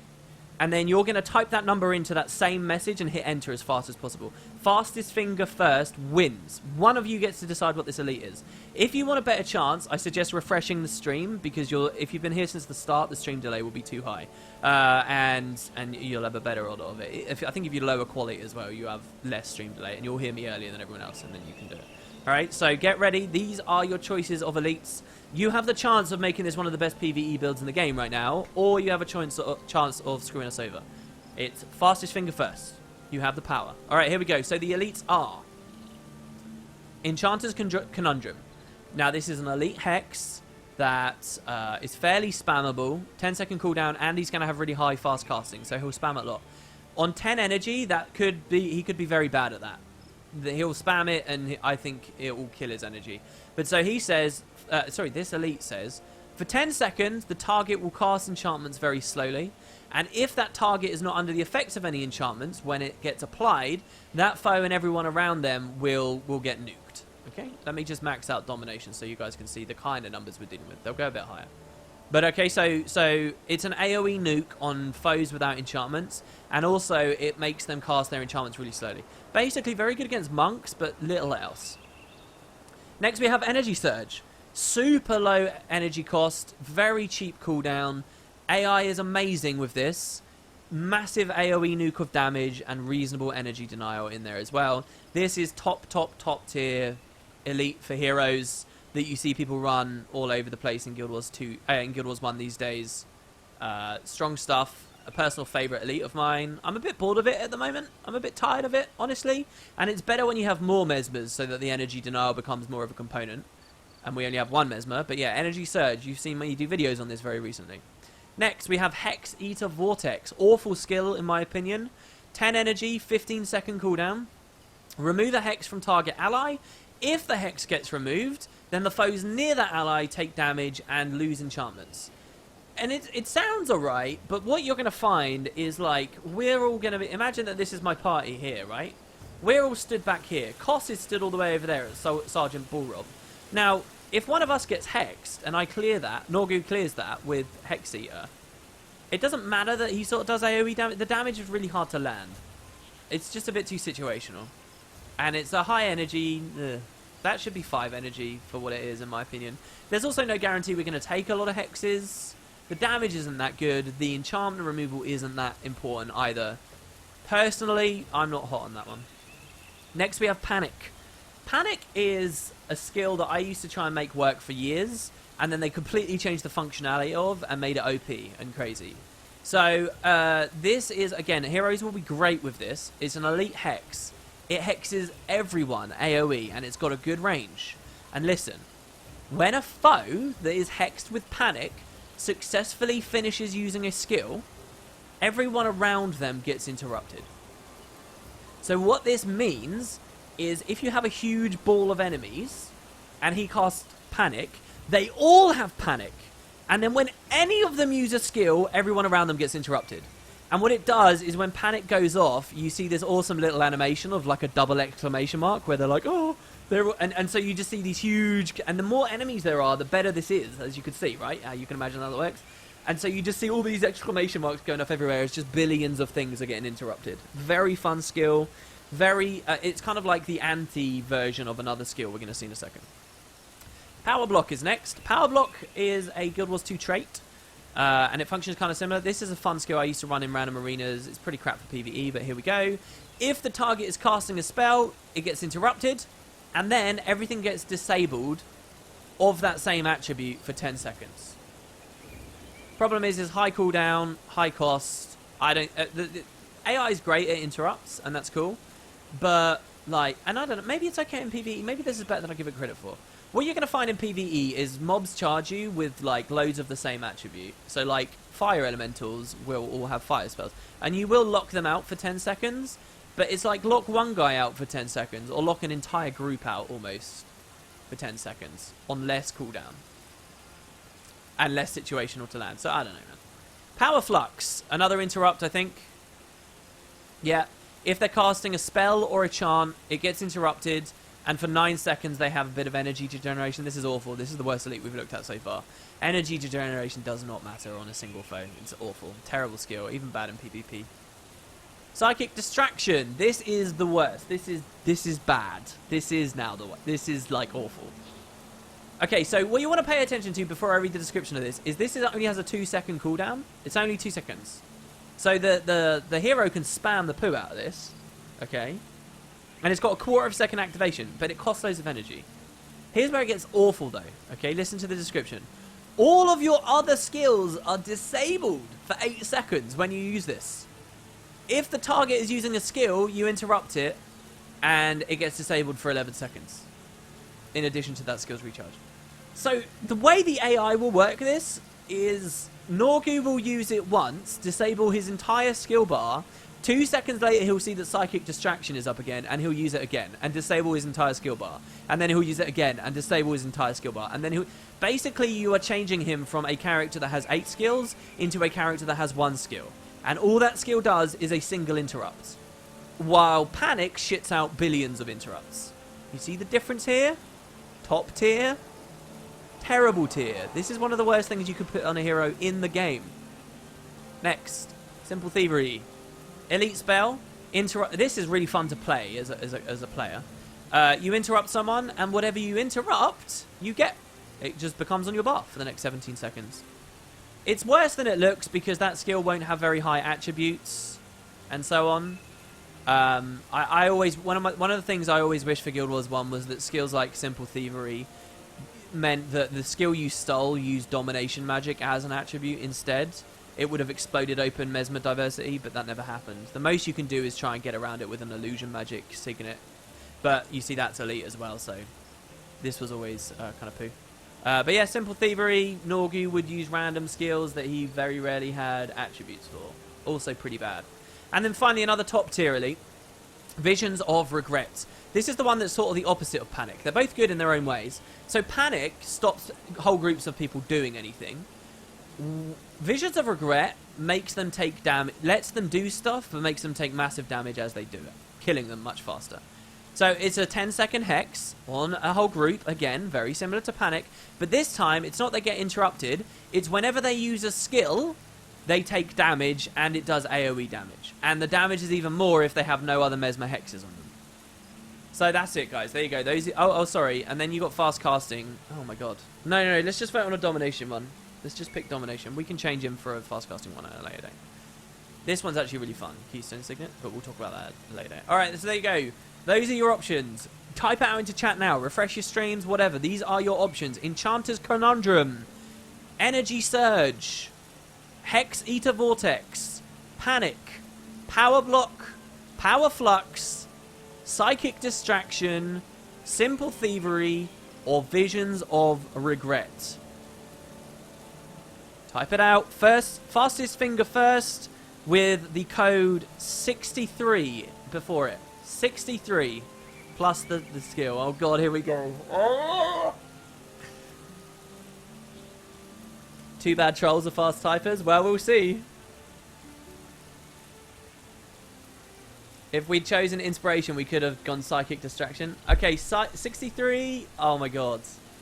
Oh my god, guys. It went like this. Within like oh my god, like a tenth of a second. It went 63, panic, psychic distraction, visions of regret, panic. So there was a pretty close psychic distraction there. It looks like we've gone with panic. I love panic too, guys. Panic's badass. You guys are too nice right now. Maybe we should swap it to our hard mode stream at some point. Sorry, guys, that you never made it. Very few... Oh, there was a Hex Eater Vortex in there. Panic, Resident Sleeper. Yeah, well... Look, there's going to be a lot more decisions. We're going to be doing a lot more builds. So if you want to troll, don't worry about it. Alright, let me just build this then. I'm sorry, I'm going super cookie cutter here. We're just going to do, like, basic stuff. So more AoE interrupts. Mistrust, more AoE interrupts. Or damage, at least. Shatter Hex, I don't really care about. Unnatural Signet. I think that's fine. I don't think we have to worry about anything else. Maybe Wastrel's Worry? No, because what Wastrel's Worry will do... Oh no, Wastrel's Worry will be good. Let's go... No, I don't know how good the AI is with that. That damage there is already obscene. So let's just do that. That's obscene damage. Very spammable, very, very high damage. Let's just go Paragon now and put on some command stuff. As he gets higher attribute points, we'll put on more command thing for him. But we'll give him an AoE res from We Shall Return. We'll give him Never Surrender. And we'll give him Never Give Up. He looks a lot like my Noru from... what was the other thing I ran on my other comp? Hexbreaker. Well, there you go. Pretty cookie cutter, guys. That's a nice build, though. That's a very strong build. He's not actually crazy damage, to be honest. He's going Panic instead of E-Surge is a pretty big change. He's much more... interrupts and denial. But he will still hit hard with Mistrust, with Unnatural Signet, and with Cry of Frustration. He will still hit hard with those. But yeah, he's just huge denial. We're going to be doing very little damage now, I think, because we actually exchanged there our biggest damage carry in Acolyte Susuke for a big denial character. That's how that ended up going. Hopefully I can work in the confines of that. But yeah. Where's the next primary quest? What is going on, man? Is it Zerai? I think Zerai is the next primary quest. The 3 merchant princes of Vabby summon you to the halls of Chokin. It's best not to keep them waiting. Alright, and the halls of Chokin are up in a new area of Vabby that we haven't seen yet, guys. But that will be next stream. Next stream will be very cool. You'll get to see how Noru works. And beyond that, we're going to go to the Great Library. The Great Library filled with lore and references to old lore speculators and one of the earliest cool, beautiful places, in my opinion, think that they ever did for this game. Also, Nightfall is descending upon us, and some of these very beautiful areas we're seeing in Vabby are about to get kind of fucked up. So we'll see. There you go, guys. Thank you so much for the lovely Mesmer build. Thank God the stream can still continue as a story stream because of this and not turn into about gameplay and tactics, says Villanor. That's a very good point. Will he get runes? Yeah, we'll rune him up and stuff. Absolutely. I'll push him to level 20 first because he's only 18. But yeah, Halloween next, and we will be doing some of that on stream. Yeah, you missed all of the interactivity. Sorry. Wait, what? Implying there isn't any struggle on the Let's Play? There is a little bit. There is a little bit. What is the point of WP as an easy time? If you don't want to watch him struggle, you may as well watch his YouTube series. Well, I do struggle in some of those. The Prophecy series is crazy struggle. We might put it on hard mode. If it's getting too easy, then that's fine. But we can, you know, it's for fun, really. It's nothing. It's a way to kill some time and have some fun together. It doesn't have to be anything serious. And we'll roll with it. You want me to host someone? I should host someone, shouldn't I? Bog was lovely enough to host me. Thank you to everyone from the Ottoman Empire who arrived today. There's a guy who's playing some AB right now, okay, in Guild Wars 1. So we're going to host the only other Guild Wars 1 streamer that's live, because those guys need some love. So be nice to him. Check out some Alliance battles, the original version of World vs. World. And I guess I will see you guys, if you're only interested in the Nightfall stuff, next week. But if not, many videos and streams coming up. So cheers, guys. Enjoy the AB. I'll be in chat. And I'll see you very soon. Have a good one, guys.